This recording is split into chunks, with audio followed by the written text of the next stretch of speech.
distribution of accumulated profit by way of a loan or advances. This is very practical section 2.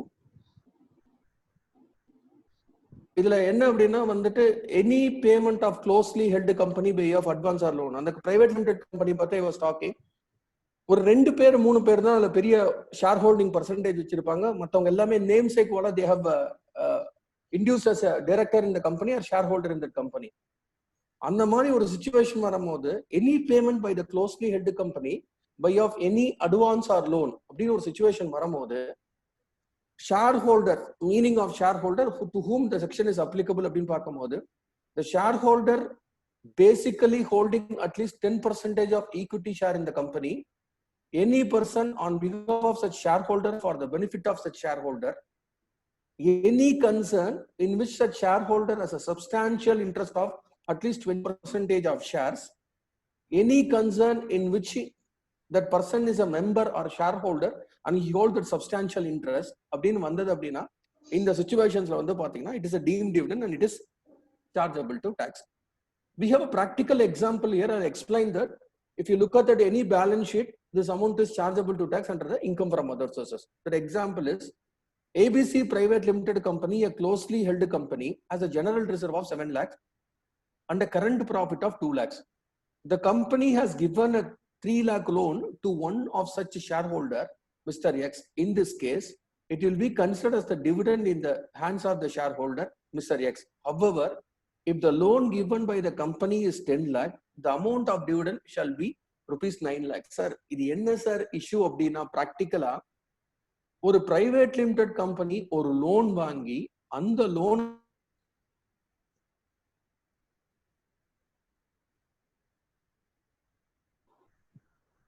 to tax in the hands of the member அப்படின்றதுதான் இந்த concept.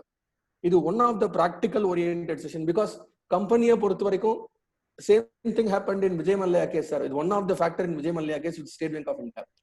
இல்ல என்னன்னா இப்ப company கிட்ட 9 lakhs profit இருக்கு, accumulated profit இருக்கு. அந்த company வந்துட்டு பேங்க்ல லோன் வாங்கியிருக்காங்க.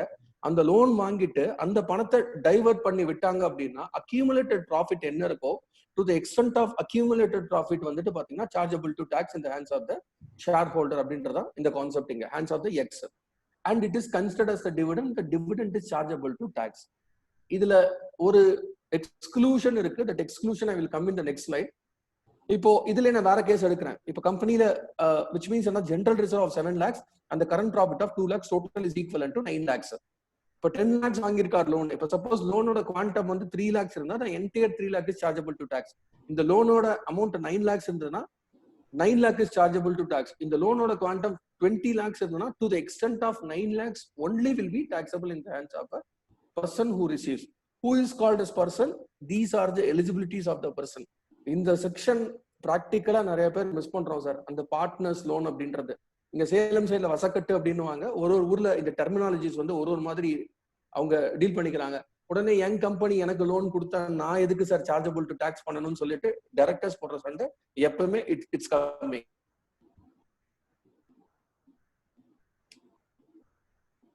These are the following transaction.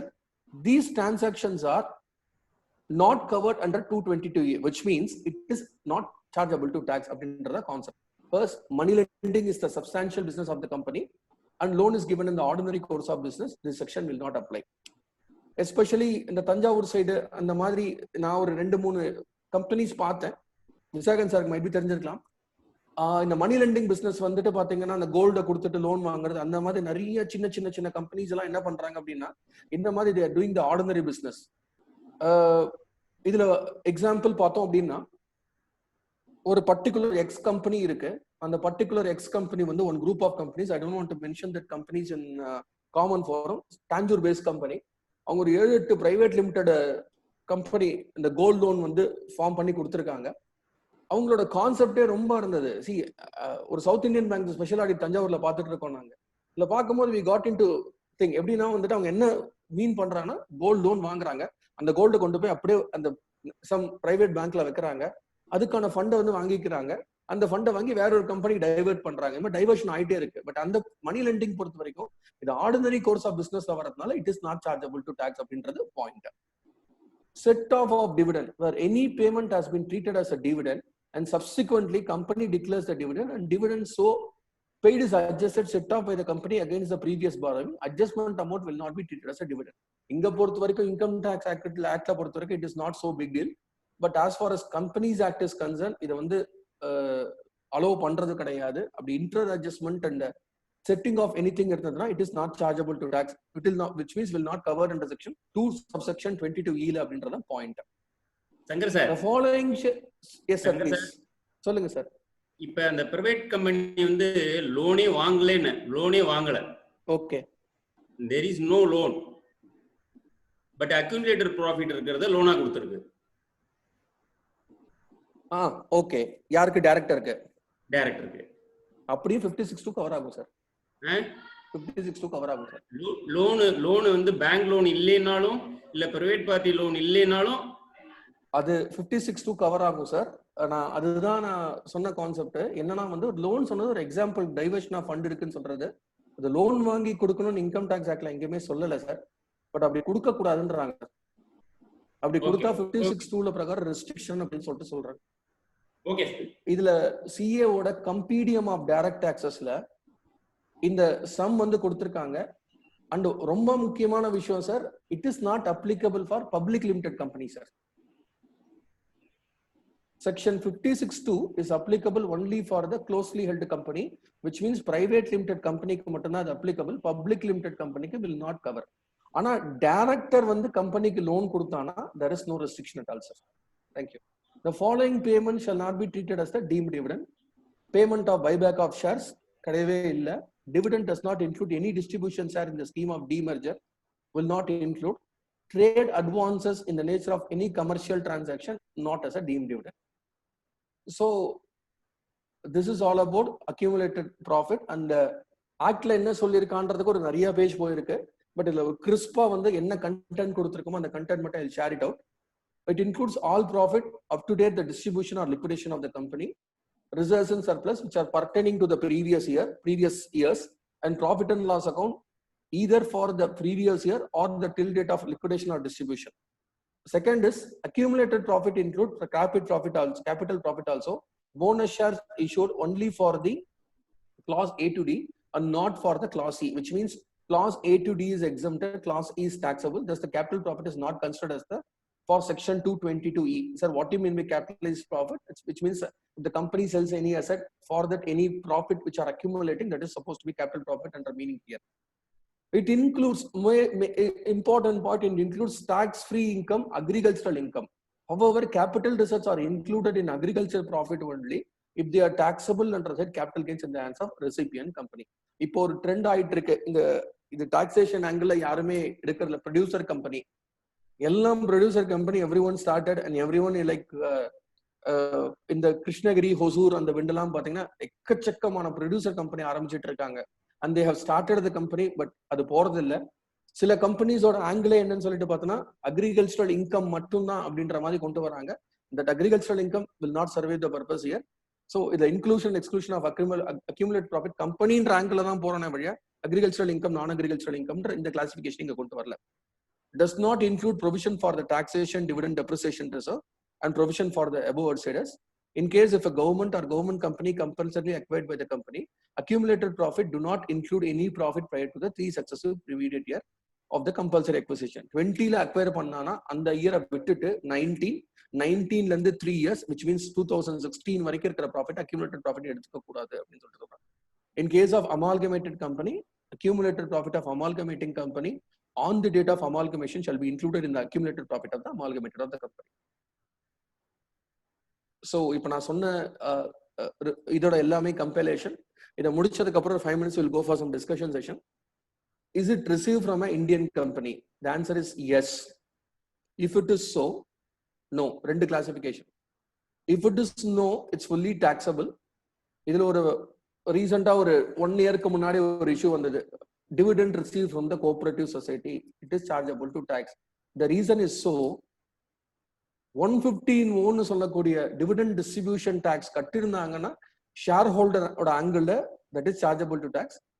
இல்ல அப்படின்னா 115 கம்பெனி கட்டியிருந்தாங்கன்னா ஷேர் ஹோல்டரோட angle exempted. Otherwise it is chargeable to tax. இப்போ ரீசெண்டா ஃபினான்ஸ் ஆக்ட் 2020ல இந்த செக்ஷன்ஸே வந்து அப்ளிகபிள் இல்ல, விச் மீன்ஸ் என்னன்னா it is all chargeable to tax because of 115 அப்படின்றது.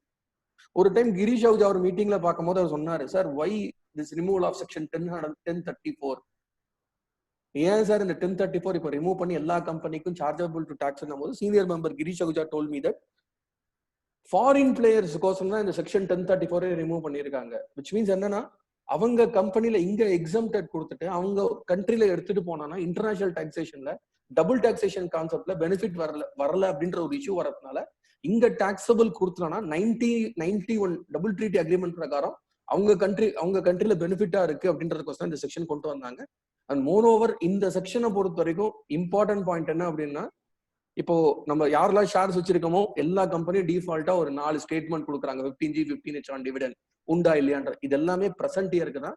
This provision which talks about year ending 20 fully taxable and any dividend from a foreign company section 115O is not applicable, therefore chargeable to tax. Yes, dividend in case of actual dividend, does that aggregate dividend exceed rupees 10 lakhs during the previous year? If yes, that is 10 lakhs up to 10 lakh is exempted. முதல்ல ஒரு clarity இல்லாம இருந்தது 2 இயர்ஸ்க்கு முன்னாடி. இந்த section வந்தபோது நிறைய பேர் நிறைய விதமான இன்டர்பிரேஷன் கொடுத்தாங்க. எப்படின்னா வந்துட்டு let us presume நான் 12 lakh rupees வந்துட்டு எக்ஸாம் டிவிடெண்ட் வாங்கியிருக்கேன், அப்போ entire 12 lakh rupees is chargeable to tax ன்னு சொன்னாங்க. But that is no, up to 10 lakh வரைக்கும் exempted. if it is beyond that it is chargeable to tax அப்படின்றதான் point. இப்போ ரீசெண்டா வந்துட்டு government is working on some other thing, இந்த NSDL and CDSL they are merging it. அப்படி வந்தா ஃபியூச்சர்ல வந்து இந்த 2 to 3 இயர்ஸ்ல வந்து டிவிடெண்ட் அமௌண்ட் வந்து பாத்தீங்கன்னா it is coming under the consolidated statement of ஷேர்ஸ்ல வந்துரும். And remaining amount taxable under section 115 BBDA. அந்த 115 BBDA செக்ஷன்ல the remaining amount is chargeable to tax if no fully exempted under section 10 subsection 34. So this is a basic idea, இது எல்லாருக்கும் தெரிஞ்சிருக்கும். And in case of dividend, இதுதான் நம்ம நிறைய பேர் expose ஆகாத section. deemed dividend under section 222A to D, under section 222E. 222E is fully taxable. 222A D, whatever the normal dividend provision applicable, the same which is applicable for the 222A to D, which means up to 10 lakh it is exempted. Above 10 lakhs வந்து பார்த்தோம்னா 115 BBDA at the rate of 10%, special percentage chargeable to tax. So deemed dividend under section accumulated profit in case of a company 222E, it is fully chargeable to tax. So with this, one more thing, chargeability of dividend, accrual or receipt அப்படின்றது. nature of dividend, year of taxability. A normal dividend, it is on year of declaration. Deemed dividend, year of distribution or a payment, whichever as the case may be. Interim dividend, the year in which the dividend is unconditionally made available to the shareholders.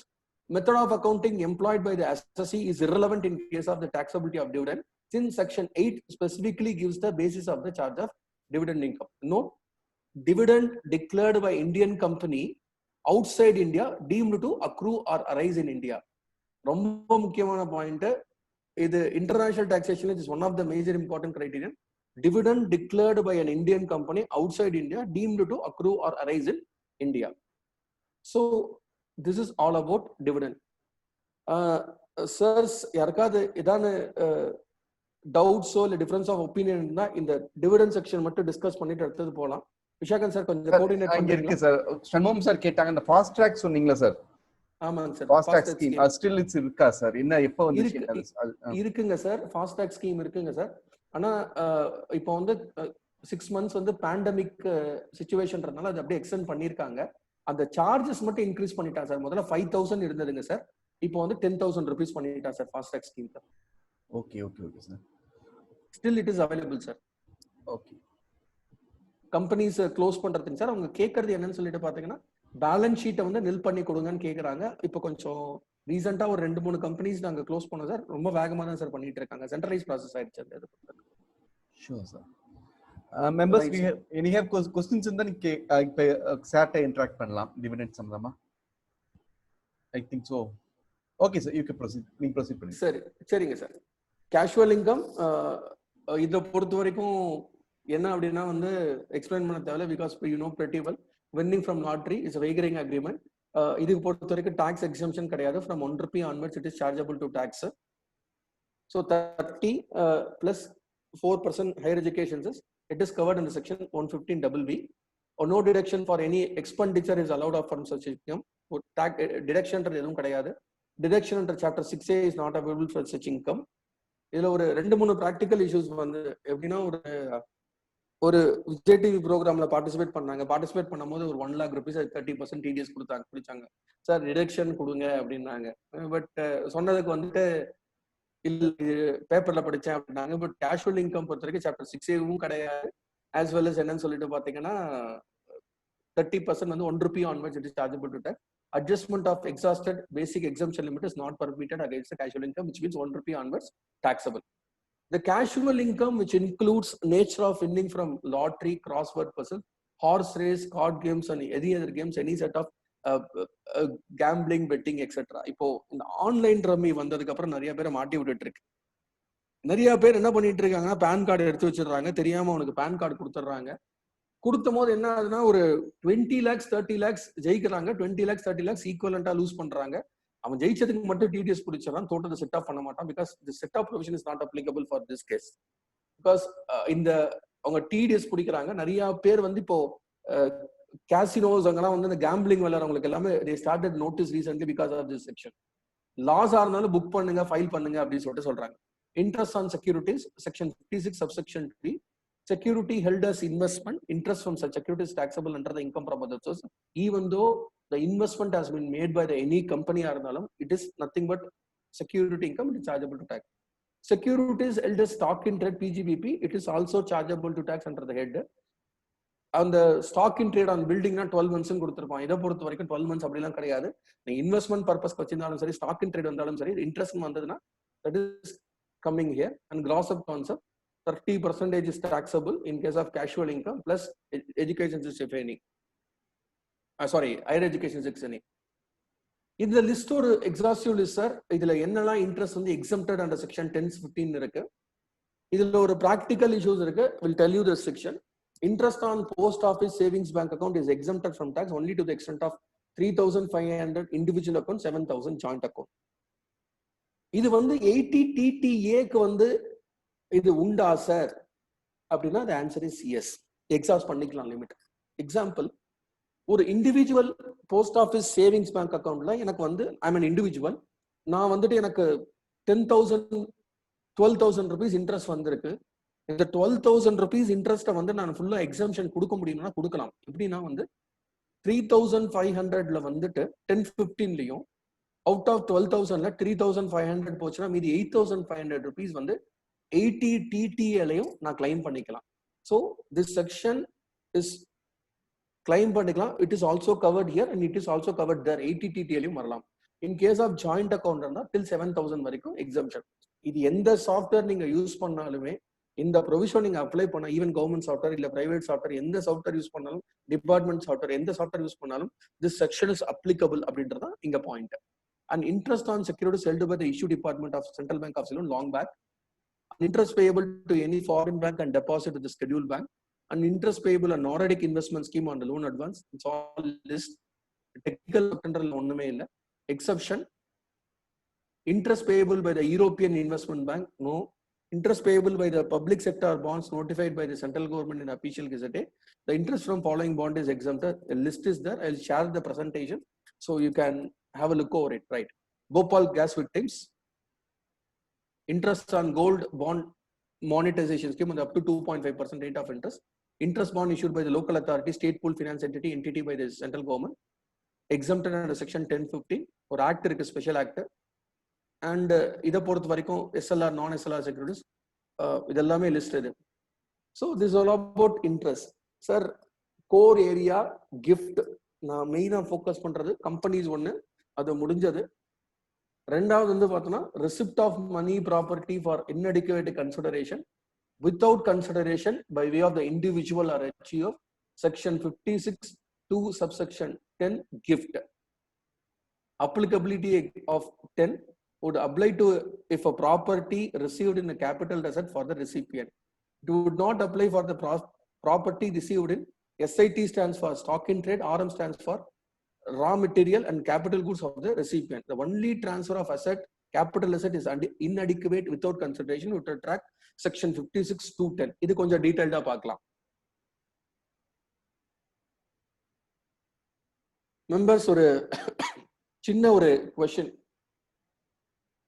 என் பிரதருக்கு வந்துட்டு ஒரு just ஒரு பசில் மாதிரி ரீசெண்டா நான் income டாக்ஸ்ல face பண்ண ஒரு case. இது ஒரு ஜஸ்ட் ஒரு क्वेश्चंस அண்ட் செஷன் மாதிரி போலாம். உங்களோட ஒப்பீனியன் சொல்லுங்க. என் பிரதருக்கு வந்து மேரேஜ் gift எனக்கு கொடுக்கறாங்க. will the amount is chargeable to tax or exempted?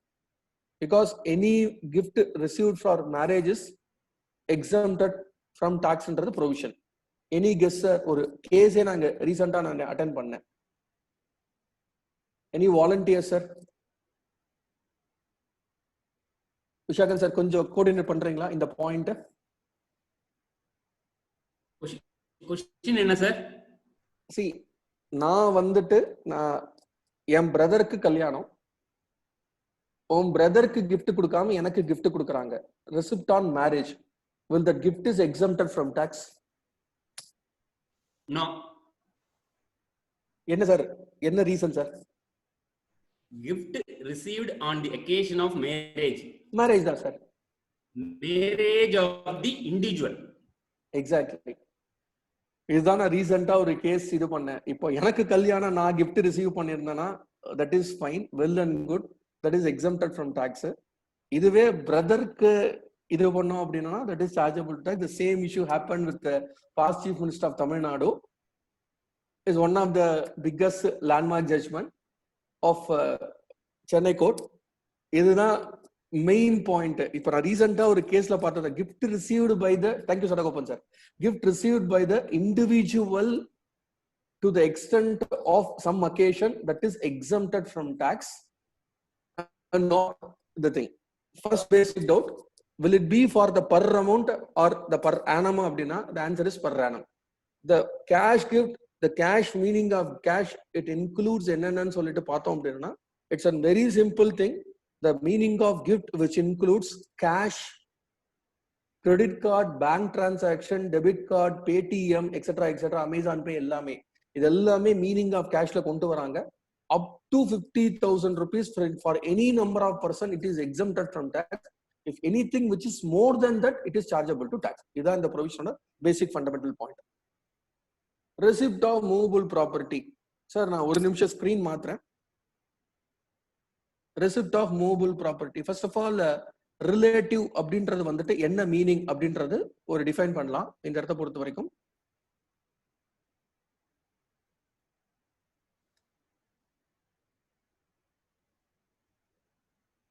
So this is the meaning of relative. நான் இங்க அசசி அப்படின்ற ஆங்கிள் எடுத்துட்டு போறேன். இதுல நிறைய பேருக்கு டிஃபரன்ஸ் ஆஃப் ஒப்பீனியன் இருக்கு. பட் சில கோர்ட் ஆஃப் லாஸ் ஒரு மாதிரி சொல்லியிருக்காங்க, சில கோர்ட் வேற மாதிரி கொடுத்திருக்காங்க. And this is mister assessee and spouse of assessee. நான் மிஸ்டர் ஏ அசசி அப்படின்ற ஆங்கிள் கொண்டு போறேன். Brother and sister of assessee and father and mother and father's brothers and sister, uncle aunty, and mother's brother and sister and father's father and mother. This is the chain as per the section 56(2) of the Companies Act. இதுக்கு இந்த point மட்டும் சொல்லியிருக்கான். அதே மாதிரி same thing is applicable for the spouse also. Father mother and mother brother sister, அது எல்லாமே இவங்களுக்கு அசஸ்சிக்கு என்ன இருக்கோ the same thing is applicable over here, but not on spouse brothers and sisters. But இதுதான் இங்க ஒரு டிஃபரன்ஸ் ஆஃப் ஒப்பீனியன் இருக்கு. Allahabad high court வந்து இதை அலோவ் பண்ணல. அதே மாதிரி இந்த இடத்துல ஒரு பாயிண்ட் இருக்கு. இந்த பாயிண்ட வந்து ராஜஸ்தான் ஹைகோர்ட் வந்து அலோவ் பண்ணல. Will share you the thing. இந்த இது பொறுத்த வரைக்கும் son is allowed, son daughters is allowed, but daughters son and daughters son and daughter is not allowed. பொன் வழி பேரம் பேத்தி அலவுட் இல்லைன்னு சொல்லிட்டு ஒரு ஜட்மெண்ட் கொடுத்துருக்காங்க. சில அசஸிங் ஆஃபீஸர் இந்த ஸ்டாண்டை வச்சு ஒரு பொண்ணு கல்யாணம் ஆகி போயிட்டேன்னா அது வேற வீட்டுக்கு போறாங்க, அதனால வந்துட்டு இட் வில் நாட் அலவுட்னு சொல்றாங்க. But law is very silent over here. But everybody is taking based on these judgements.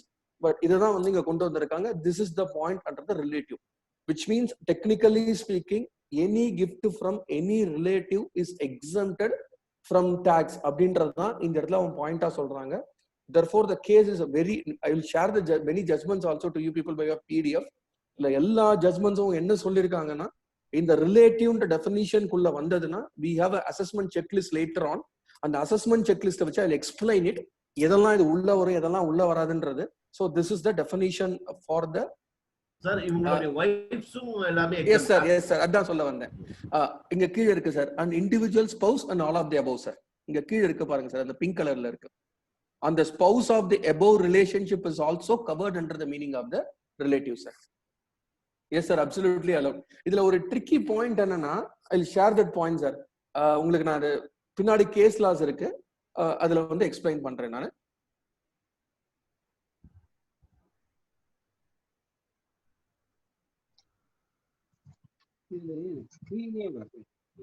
Disturb பண்ணாலும் பரவாயில்ல, அதாவது பேசுறது வந்து இது வர மாட்டேங்குது. ஸ்கிரீன் போட்டு காமிச்சா வந்தது, அப்படி நீதான் திரும்ப ஏதாவது ஸ்கிரீன் டிஸ்டர்பன்ஸ் இருக்குங்களா சார்? வருதுங்களா சார் எல்லாருக்கும் ஸ்கிரீன்? இல்ல வருது சார், ஒன்றும் பிரச்சனை இல்லை சார். ஓகே சொல்லுங்க sir. Right, this is about a cash gift and receipt of movable property அப்படின்னு ஒரு டிரான்சாக்ஷன் இருக்கு. இதுலயும் ஒரு கன்ஃபியூஷன்ஸ் வருது sir. What you mean by movable property?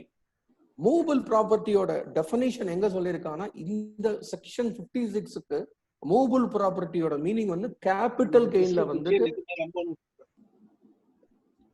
Sir இருக்க டவுட்டுங்களா? இல்ல ஒண்ணும் இல்ல sir. Okay, you can proceed. Thank you sir. Sir meaning of movable ப்ராப்பர்ட்டிக்கு என்ன டிஃபைன் பண்ணிருக்காங்கன்னா, செக்ஷன் 2 சப்செக்ஷன் 14ல கேபிட்டல் அசெட்ல என்ன வந்துட்டு ப்ராப்பர்ட்டி கொடுத்திருக்கானா, that is supposed to be the movable property. If you transfer that item, that is chargeable to tax, otherwise it is not chargeable to tax. Example, if I am transferring the car to somebody, the car cost is 5 lakh rupees, will that car is chargeable to tax? Absolutely no.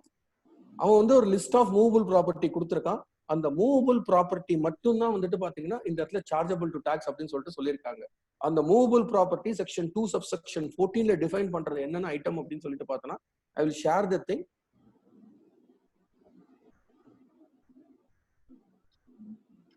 One minute.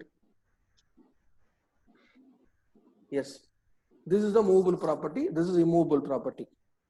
இந்த items மட்டும்தான் movable ப்ராப்பர்ட்டிக்குள்ள வருமே விட, இதை தவிர வேற எந்த ஒரு ஐட்டமும் மூவபிள் ப்ராப்பர்ட்டிக்குள்ள வரதுக்கு சான்ஸே கிடையாது. இந்த 8 ஐட்டம்ஸ் தான் section 2 subsection 14 of the capital கைடன்ஸ்ல வந்து டிஃபைன் பண்ணிருக்காங்க. These are suppose to be the movable property. Shares and security, jewellery, bullion, archaeological collections, drawings, paintings, sculptures and work of art. இது எல்லாமே supposed to be the movable art.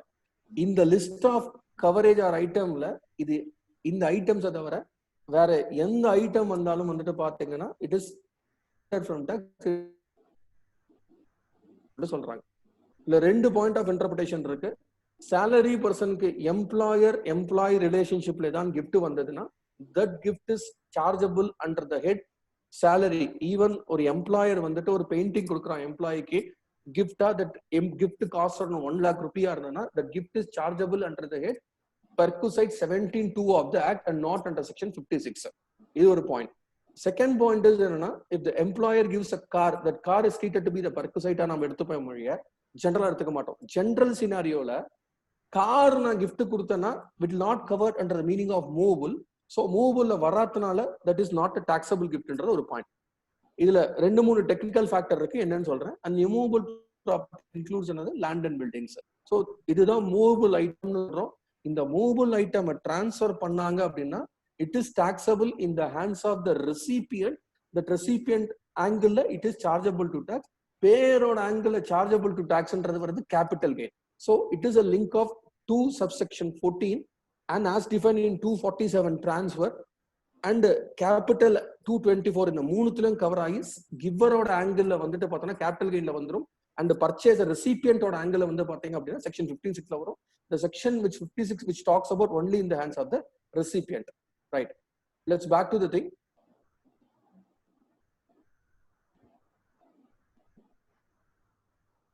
This is all about receipt of movable property. The important point is all transaction. I will explain what is all transaction. இதுல 3 கேட்டகரியா பிரிக்கிறோம். இன் general என்னன்னு பார்த்தோம்னா, without consideration. Innone inadequate consideration, and third is adequate consideration. Adequate consideration, the value of the gift, the recipient is also getting cash equally. That is called as what? Adequate consideration. If it is an adequate consideration, it is a sale. Recipient angle, it is not chargeable to tax. In the person who gives the for adequate consideration will charge under the head capital gain and not under the income from other sources. Inadequate consideration to the extent of that amount exceeding the value of 50,000, then it is chargeable to tax. Otherwise, it is not chargeable to tax. This is a concept number 2. I will share with that example later on. I just provision solli mudikren because there are nariya confusions irukku. Chinna tricky point irukku. I will share the tricky point. And third is without consideration. The value of without consideration exceeding 50,000, then it is chargeable to tax. It's a very simple thing. In the logic la unga point explain பண்றாங்க. I will share some other slide for your understanding.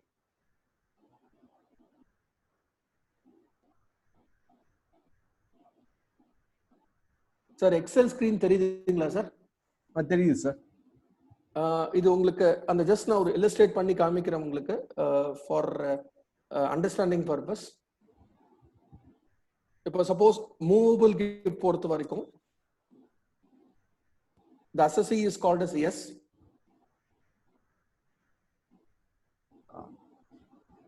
இந்த XL open ஆகல sir. XL தெரியலீங்களா? Share பண்ணிட்டேன் நான்.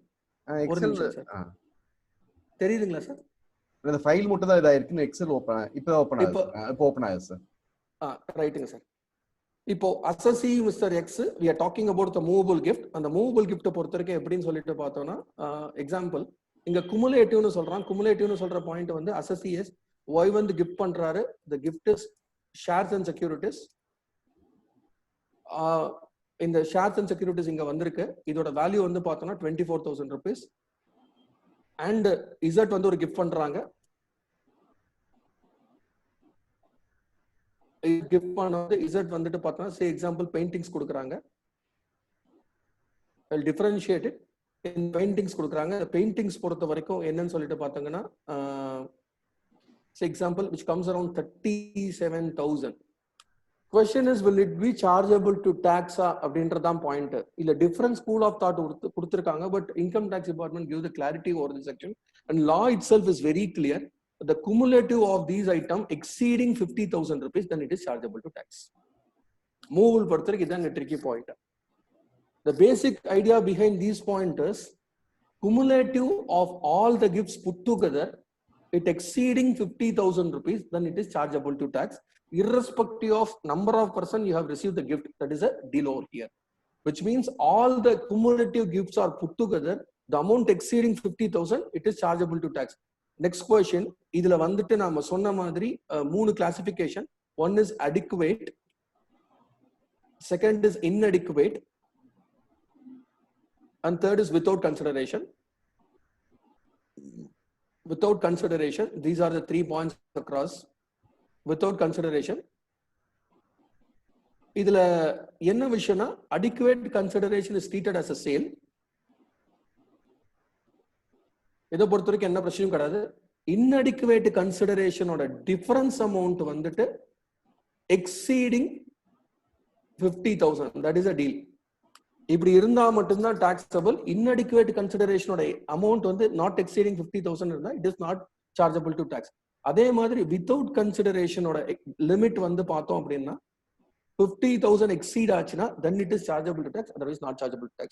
இதுதான் இங்க சொல்ற logic. I presume that this point is related to without consideration அப்படின்னு angle எடுத்துட்டு போறேன்.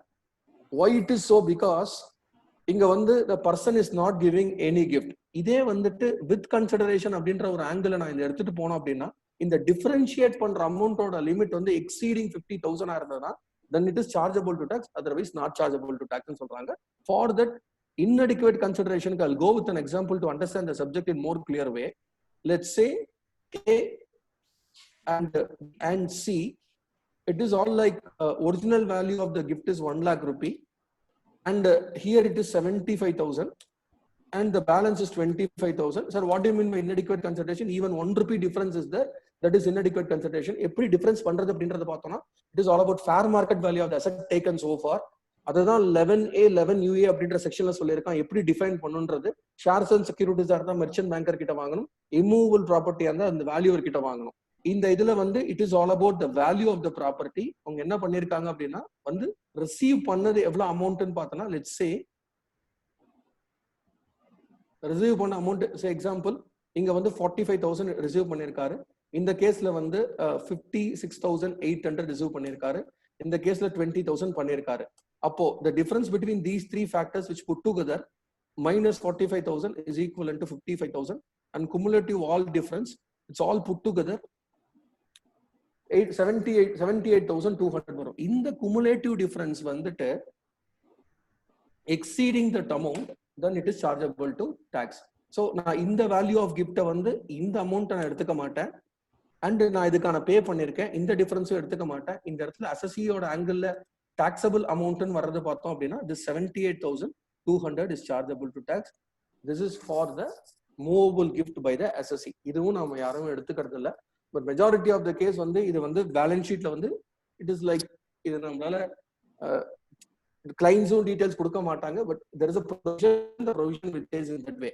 So this is all about the movable gift. I'll tell you the point again. Adequate consideration, it is not at all a gift. Inadequate consideration, the difference amount exceeding 50,000, then it is chargeable to tax.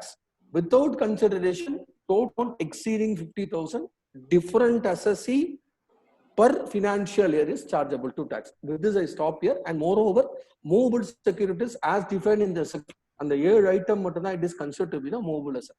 Gentlemen, sir, seniors, ஏதாவது doubt இருந்தா இந்த particular movable கிஃப்ட்ல difference of opinion point இருந்தா கேளுங்க. அதுக்கப்புறம் நான் inadequate போறேன். inadequate is very very important.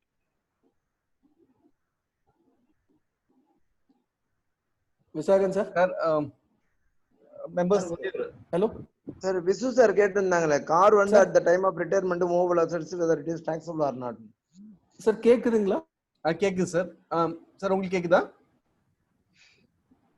Sir, Shankar sir, do you hear me? இப்ப கேக்குது சார். சார் யாருக்கா டவுட் இருந்தா சாட் பாக்ஸ்ல கேட்டுட்டாங்க சார். சார் எனக்கு கேக்கலங்க சார், சொல்லுங்க sir. At the time of retirement car வந்து கிஃப்டா கொடுத்தாங்கன்னா மூவபிள் அசெட்ஸ்ல டாக்ஸபிளா இல்லையான்னு விசு சார் கேட்டிருந்தாங்க. எதுல சார்? Employer relationship. ஆமா ஆமா, எம்ப்ளாயர் கொடுக்கறாராங்க சார்? ஆமா.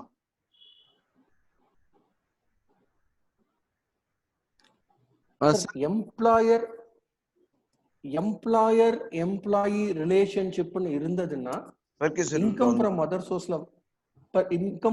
சோர்ஸ்ல வராதுங்க சார். 72 பர்குசைட்ல வரும் சார்.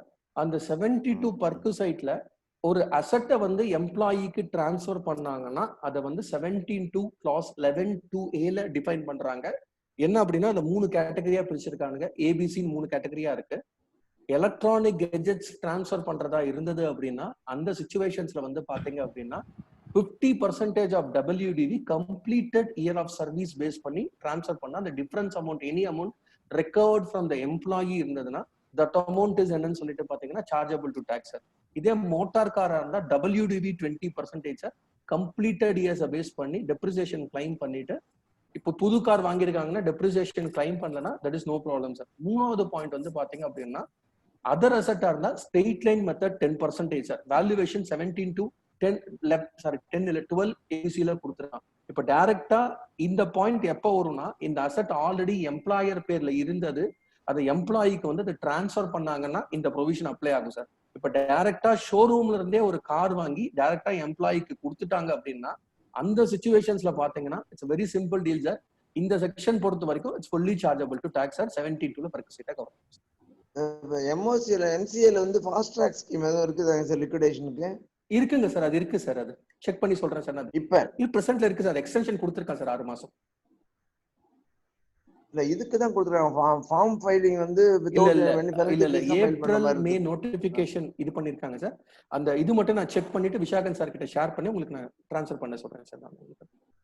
நாங்க sir with respect up to 31/3/2020 dividend distribution சம்பந்தமா என்ன பிளானிங் பண்ணுங்க sir? Private limited company, public limited company, which is not listed company அது இல்லாததுக்கு 31/3/2020 பொறுத்த வரைக்கும் இந்த டீம்டு டிவிடெண்ட் கான்செப்ட்ல எது வந்தாலும் இதான் அக்யூமுலேட்டட் ப்ராஃபிட் எடுத்துக்கிற மாதிரி இருந்தாங்கன்னா, இப்ப சப்போஸ் ஃபர்ஸ்ட் பாயிண்ட் வந்து பாத்தீங்கன்னா அக்யூமுலேட்டட் ப்ராஃபிட் 222E பொறுத்த வரைக்கும் பாத்தீங்கன்னா நோ ப்ராப்ளம் சார். ஏன்னா அப்பயும் டாக்ஸபிள் இப்பயும் டாக்ஸபிளா இருக்கு, அதுல எந்த சிச்சுவேஷனும் இல்ல. டிவிடெண்ட் நாங்க அதனாலதான் சார் பிளான் பண்ணோம், இப்ப வந்துட்டு பிளான் பண்ணவே முடியாதுங்க சார். என்ன ரீசன் அப்படின்னா டிவிடெண்ட் பொறுத்த வரைக்கும் அக்ரூவல் கான்செப்ட்ன்றதுனால நாங்களே ஒரு பிரைவேட் லிமிடெட் கம்பெனிக்கு 29th டிவிடெண்ட் ட்ரான்ஸ்ஃபர் பண்ணோம் சார். 31/3/20 முடிஞ்சு போச்சு அந்த ப்ரொவிஷன். ஏன்னா செக்ஷன் 8 டீல் பண்றது என்னன்னா டிவிடெண்ட் பொறுத்த வரைக்கும் இப்ப எதுவும் பிளானே பண்ண முடியாதுங்க சார். சரி, இப்ப ஃபியூச்சர்ல வந்து அக்குமுலேட்டட் ப்ராஃபிட்ல இருந்து டிவிடெண்ட் கொடுத்தோம்னா just TDS provision, that's it. ஆமா சார், ஆமா. அந்த லிமிட்டை வச்சு நம்ம அந்த ட்ரீட்டட் அஸ் an இன்கமா இது பண்ணிட்டு அந்த இன்கத்துக்கான TDS ப்ரொவிஷன் அப்ளை பண்ணிட்டு போக வேண்டியதுதான் சார். அந்த இது ஒரு பிரைவேட் லிமிடெட் கம்பெனி சே 20 lakhs வந்து ரிசர்வ்ஸ் அண்ட் சர்ப்ளஸ் இருக்குது. சரிங்க சார். அத வந்து ஒரு 3 டைரக்டருக்கும் ஆளுக்கு 7.5 lakhs 7.5 lakhs ஏதோ கொடுக்குறோம். ஓகே. அவங்க ரெகுலர் இன்கம்ல ஆட் பண்ணி டாக்ஸ் கட்டிக்கணும், அவ்வளவுதான். இல்ல 46(2) இருக்கு சார். 46(2) செக்ஷன் அப்ளை ஆகும். செக்ஷன் 46(2) வந்து கேபிட்டல் கெயின்ல அப்ளை ஆகும். எந்த ஆங்கிள் ஷேர் ஹோல்டரோட ஆங்கிள் எக்ஸம்ப்டட்னா, இப்போ சப்போஸ் நீங்க 7.5 lakhs கேஷ் கொடுக்குறீங்கன்னா நம்ம 46 செக்ஷன் 2 கேபிட்டல் கெயின் என்ன சொல்றாங்கன்னா, என்ன இன்கம் வந்துட்டு நீங்க வந்து என்ன அசெட்டை கொடுக்குறீங்க, கேஷ்னா வேல்யூ எதுவும் கிடையாது, இதே அசெட் ஏதாவது நீங்க டிரான்ஸ்ஃபர் பண்ணீங்கன்னா கேஷ் பிளஸ் அசெட் ரெண்டுத்தையும் ஆட் பண்ணிட்டு அவங்க எப்ப ஷேர் வாங்கியிருக்காங்களோ அந்த இண்டெக்ஸேஷன் போட்டுட்டு அதுக்கு மட்டும் டாக்ஸ் கட்டினா போதும் சார். ரெஃபரன்ஸ் செக்ஷன் வந்து 20 இயர்ஸ்க்கு முன்னாடி ஷேர் வச்சிருப்பாங்க, அக்குமுலேட்டட் ப்ராஃபிட் இருக்குது. சரிங்க சார். என்ன பண்ணுவோம் சார் இப்போ 20 இயர்ஸ்ன்னும் போது 1/4/2000க்கு முன்னாடியா 1/4/2000க்கு அப்புறமா சார்? 2000 வச்சுங்க, 2000 ஆஃப்டர்னு வச்சுங்க. ஆஃப்டர்னு வச்சுக்கிட்டோம்னா அதுக்கு ஒரு வேல்யூ, சே எக்ஸாம்பிள் 10 ரூபாய்க்கே வாங்கியிருக்காங்க சார் அந்த ஷேர். அப்போ வாங்கியிருக்காங்கன்னா கரண்ட் இயர்ல டிரான்ஸ்ஃபர் பண்ணும்போது ஐ மீன் ஃபினான்ஷியல் இயர் 20க்கா இருந்தா 218, கரண்ட் இயர்ல டிரான்ஸ்ஃபர் பண்றதுனா இண்டெக்ஸேஷன் 301. அப்போ சே எக்ஸாம்பிள் 1 lakh ஷேர் வாங்கியிருக்காங்க, அவங்களுக்கு ஒரு 7, நீங்க சொன்ன எக்ஸாம்பிளே சொல்றேன், கேஷ் மட்டும் தான் டிரான்ஸ்ஃபர் பண்றாங்க, 7 லட்ச ரூபாய் கேஷ் வந்து டிரான்ஸ்ஃபர் பண்றாங்க.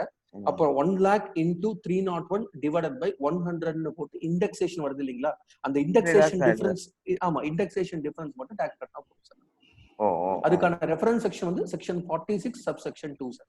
இப்போ ஃபியூச்சர் எனாக்ட்மென்ட் அப்படிதான் இருக்குதுங்க சார். இப்போ 46(2)ல பொறுத்த வரைக்கும் எந்த சேஞ்சஸுமே இல்ல சார், அப்படிதான் இருக்கு சார். சண்முகம் சாரோட क्वेश्चन என்ன? இல்ல கேபிட்டல் கெயின் இல்ல, அவரோடது வந்து என்ன கேட்டிருக்காருன்னா, நாளைக்கு ஃபியூச்சர்ல லிக்விடேஷன் ஆகும் போது ஒரு கம்பெனியோட அசெட்டை பிரிச்சு கொடுத்தாங்க அப்படின்னா அது டாக்ஸபிலிட்டி அப்படின்னு கேட்டார் சண்முகம் சார். என் அண்டர்ஸ்டாண்டிங் கரெக்ட் தானே சார்? அது ஒண்ணு சார். இன்னொன்னு, இப்ப இந்த வருஷத்துல சப்போஸ் டிவிடெண்ட் டிஸ்ட்ரிபியூட் பண்றோம், ஓகே சார். இண்டிவிஜுவல் கேஸ்ல என்ன வரும், வித் ரெஸ்பெக்ட் டு கம்பெனி என்ன? அதாவது சார் 2000 இயர் எண்டட் ப்ராஃபிட்ட இந்த ஃபைனான்சியல் எனக்கு நடுவுல வாய்ஸ் கட் ஆயிருச்சு சார். சரவணன் இல்ல 2020ல அக்குமுலேட்டட் ப்ராஃபிட் சே 20 lakhs இருக்குங்க சார். ரைட்டுங்க சார். ஃபினான்ஷியல் இயர் 2021ல accumulated profit plus current year profit ரெண்டுத்துலயுமே சேர்ந்து டிவிடெண்ட் டிஸ்ட்ரிபியூட் பண்றோம். Okay. Charge with respect to company என்ன பண்ணணும், வித் ரெஸ்பெக்ட் டு இண்டிவிஜுவல் என்ன? வித் ரெஸ்பெக்ட் டு கம்பெனி பொறுத்த வரைக்கும் TDS ப்ரொவிஷன் மட்டும் தான் சார் கம்பெனிக்கு applicable. With respect to individual வந்து பாத்தீங்கன்னா வித் ரெஸ்பெக்ட் டு கம்பெனி வந்து பாத்தீங்கன்னா அதை வந்து எக்ஸம்ஷனா கிளைம் பண்ண முடியாது, பிகாஸ் இது பிலோ த லைன் ப்ராஃபிட்ன்றதுனால கம்பெனியோட இதுல எதுவுமே எடுத்துக்க முடியாது. டாக்ஸ் ஹோல்டரோட ஆங்கிள் வந்து அவன் TDS குடிச்சிருப்பான், அவங்களுக்கு எந்த ஸ்லாப் அப்ளிகபிள் ஆதோ அந்த ஸ்லாப்ல வந்து டாக்ஸ் கட்டிட்டு போயிட்டு சார். நான் சொல்றது with regarding to the liquidation சொல்லிட்டு இருக்கேன் சார். இல்ல ரெகுலர் டிஸ்ட்ரிபியூஷன் தான் நான் கேக்குறேன். இப்ப பிரைவேட் லிமிடெட் கம்பெனிக்கு இந்த வருஷம் ஹியர் ஆஃப்டர் வந்து வரப்போகுது அப்ளிகேஷன் என்ன அப்படின்றது தான் கேக்குறேன். ரெகுலர் டிஸ்ட்ரிபியூஷன் நீங்க சொன்ன பாயிண்ட் தான் சார், கடைசி அந்த क्वेश्चन தான் சார். கம்பெனியோட ஆங்கிள் TDS புடிச்சு டிவிடெண்ட் ட்ரான்ஸ்ஃபர் பண்ண வேண்டியதுதான். ஷேர் ஹோல்டரோட ஆங்கிள் வந்துட்டு அது இன்கமா ட்ரீட் பண்ணி நார்மல் ஸ்லாப்ல பண்ணிட்டு TDS அட்ஜஸ்ட் பண்ணிட்டு டாக்ஸ் பே பண்ண வேண்டியதுதான் சார். ஈவன் அந்த பணம் வந்து அக்குமுலேட்டட் ப்ராஃபிட்ல இருந்து ட்ரான்ஸ்ஃபர் பண்ணலாமா சார், கரண்ட் இயருக்கு மட்டும் இல்லாம? ஆமாங்க சார், தட் இஸ் டிவிடெண்ட் தானே உங்களுக்கு அந்த அது அபாலிஷ் பண்ணிட்டாலே அது treated as a deemed dividend என்ற கேட்டகரியில 222A போடணும் சார். அந்த இல்ல இப்ப கரண்ட் இயர் டிவிடெண்ட் இல்லாம அக்குமுலேட்டட் டிவிடெண்ட்ல இருந்து டிஸ்ட்ரிபியூட் பண்ணனாலும் ஜஸ்ட் 10% TDS புடிச்சிட்டு கொடுத்துட்டோம்னா போதுமானது கம்பெனியை பொறுத்தவரை. போதுமானது. ஷேர் ஹோல்டரோட ஆங்கிள் அவங்களோட ஸ்லாப்ல வந்துட்டு அவங்க வந்து டாக்ஸ் பே பண்ணுவதுக்கு. That's right. அது வந்து 222A சார். அது சொல்லுங்க. க்ளோஸ்லி ஹெல்ட் கம்பெனியா? Private limited company closely held company தான். क्वेश्चन ஆரம்பிச்சதே க்ளோஸ்லி ஹெல்ட் கம்பெனி தான் சார் ஆரம்பிச்சாரு. ஆமா, அதுதான் 56(2)ல தான் கேக்குறோம்.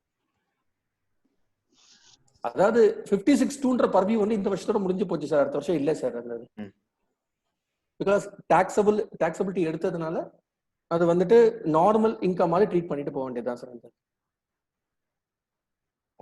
கம்பெனியோட ஆங்கிள் 115O கிடையாது. ஆமா ரைட் சார். சார் மூவபிள் கிஃப்ட்ல சார் நீங்க ஆரம்பிக்கலாம் சார். சார் மூவபிள் கிஃப்ட்ல யாருக்கா டவுட் இருக்குங்களா சார்? இந்த இப்ப எக்ஸாம்பிள் கொடுத்திருக்கீங்களா 78,200. சொல்லுங்க சார். அதுல 50,000 போக பேலன்ஸ் டாக்ஸபிளா? ஆமா சார், ஆமா. the extent of that is exempted sir. ஆனா ஃபர்ஸ்ட்ல என்ன சொன்னீங்க 50,000 க்கு மேல எவ்வளவு இருந்தாலும் டாக்ஸபிள் நீங்க. கேஷ் இது மூவபிள் gift சார். இது கேஷ் வந்து 50,000 மேல இருந்தா. ஆமா, நான் உங்களுக்கு நியூமெரிக்கல்ஸ் எல்லாமே வரேன் சார். நான் உங்களுக்கு எக்ஸாம்பிள் இருக்கு, நான் உங்களுக்கு அதை போட்டு காமிக்கிறேன் சார். இப்போ I'll show down சார். இந்த மூவபிள் giftல பொறுத்த வரைக்கும் பர்టిక్యులர் பாயிண்ட் ஏதாவது டவுட் இருக்கா சார்? இல்ல sir, you can start. Hello, இல்ல நீங்க ஆரம்பிக்கலாம், அடுத்து ப்ரோசீட் நீங்க எது வாய்ப்பு பண்ணா கொடுத்தீங்கன்னா டாக்ஸ் கூட கட்டிக்கிறாங்க சார். சார் மூவபிள் giftல ஏதாவது டவுட் இருக்குங்களா சார்? இல்ல sir, you can start sir. நீங்க ப்ரோசீட் பண்ணலாம் சார். சரி சார். இந்த மூவபிள் கிஃப்ட்டுக்கும் இம்மூவபிள் கிஃப்ட்டுக்கும் உள்ள பேசிக் டிஃபரன்ஸ் என்னன்னா, movable gift is cumulative sir. Cash பொறுத்த வரைக்கும் இதுல இன்அடிக்குவேட், அடிக்குவேட், வித்தவுட்ன்ற கான்செப்ட் பிடிக்க முடியாது. அதனால cash provision is something different, movable gift provision is something different. இப்போ next is all about immovable gift. இங்க ஒரு ட்ரிக்கியான பாயிண்ட் இருக்கு. இம்மூவபிள் கிஃப்டோட நேச்சர் என்ன அப்படின்னு பார்த்தோம்னா,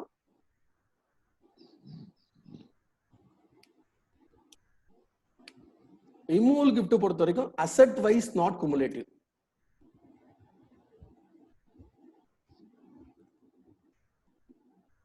ஒரு இண்டிவிஜுவல் அசெட்டை தான் பார்க்கணுமே வழியா குமுலேட்டிவா பார்க்க கூடாது. But provision will remain same, which classified into 3 things.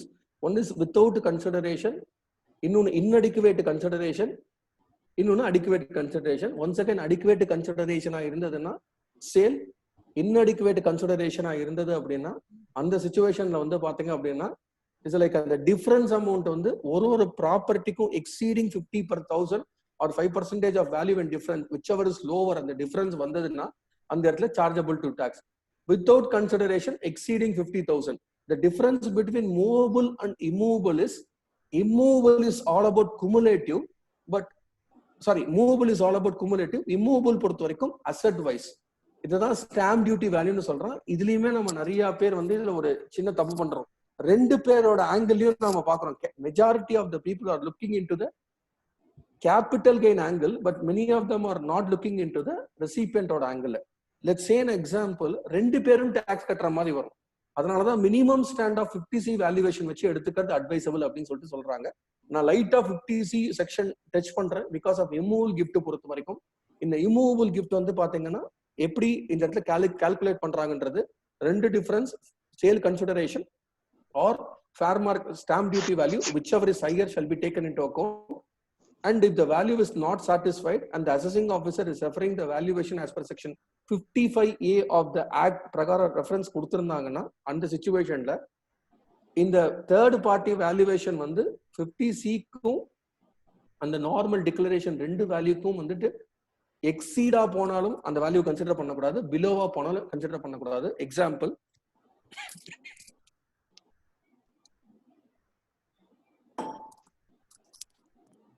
I'll go with an example to understand the subject more clearly. இப்போ 50C valuation, let's say 500 rupees and the declared by the assessee is 450 rupees. அப்போ இந்த சிச்சுவேஷன்ஸ்ல வந்துட்டு நான் declare பண்ண value இந்த ரெண்டுத்துல whichever is higher போது நான் டீம்டு டிக்ளரேஷன் 500 எடுத்துக்கிறேன். இப்போ அசஸிங் ஆஃபீஸர் வந்துட்டு he referred for the valuation officer. அந்த வேல்யூவேஷன் ஆஃபீஸரோட ஆங்கிள் வந்துட்டு பார்த்தோம் அப்படின்னா இவர் வந்துட்டு the gentleman is giving 550 rupees. அப்போ இந்த ரெண்டு வேல்யூல வந்துட்டு பார்த்தோம் அப்படின்னா இந்த ரெண்டு வேல்யூ விட இந்த வேல்யூ வந்து எக்ஸீட் ஆகிறதுனால you have to ignore the value. இதுல whichever is higher போது இந்த 500 is the value we have to take, is a condition thereon. And in case the assessing officer gives the value that is in between, இப்போ say example, the assessing officer another value is say 430 rupees, situation number 2, this is also below between this 500 and 450. இந்த இடத்துலயும் வந்து assessing officer ஓட value வந்துட்டு we have to ignore. So this section will not be applicable over here. When the assessing officer value has to be taken அப்படின்னு பார்க்கும்போது, in that case, simple deal. In the value is 475 வந்ததுன்னா, in the 475 which falls between the 50C and the value declared by the assessee இந்த ரெண்டு சிச்சுவேஷன்ஸ்ல வந்ததுன்னா, இந்த situation மட்டும்தான் வந்துட்டு sale consideration எடுத்துக்கணும்ன்றதுதான் act. இது வந்து 50Cல சொல்லியிருக்கான். இது வந்து கேபிட்டல் கெயினோட ஆங்கிள். இன்கமோட angle let's complete the issue.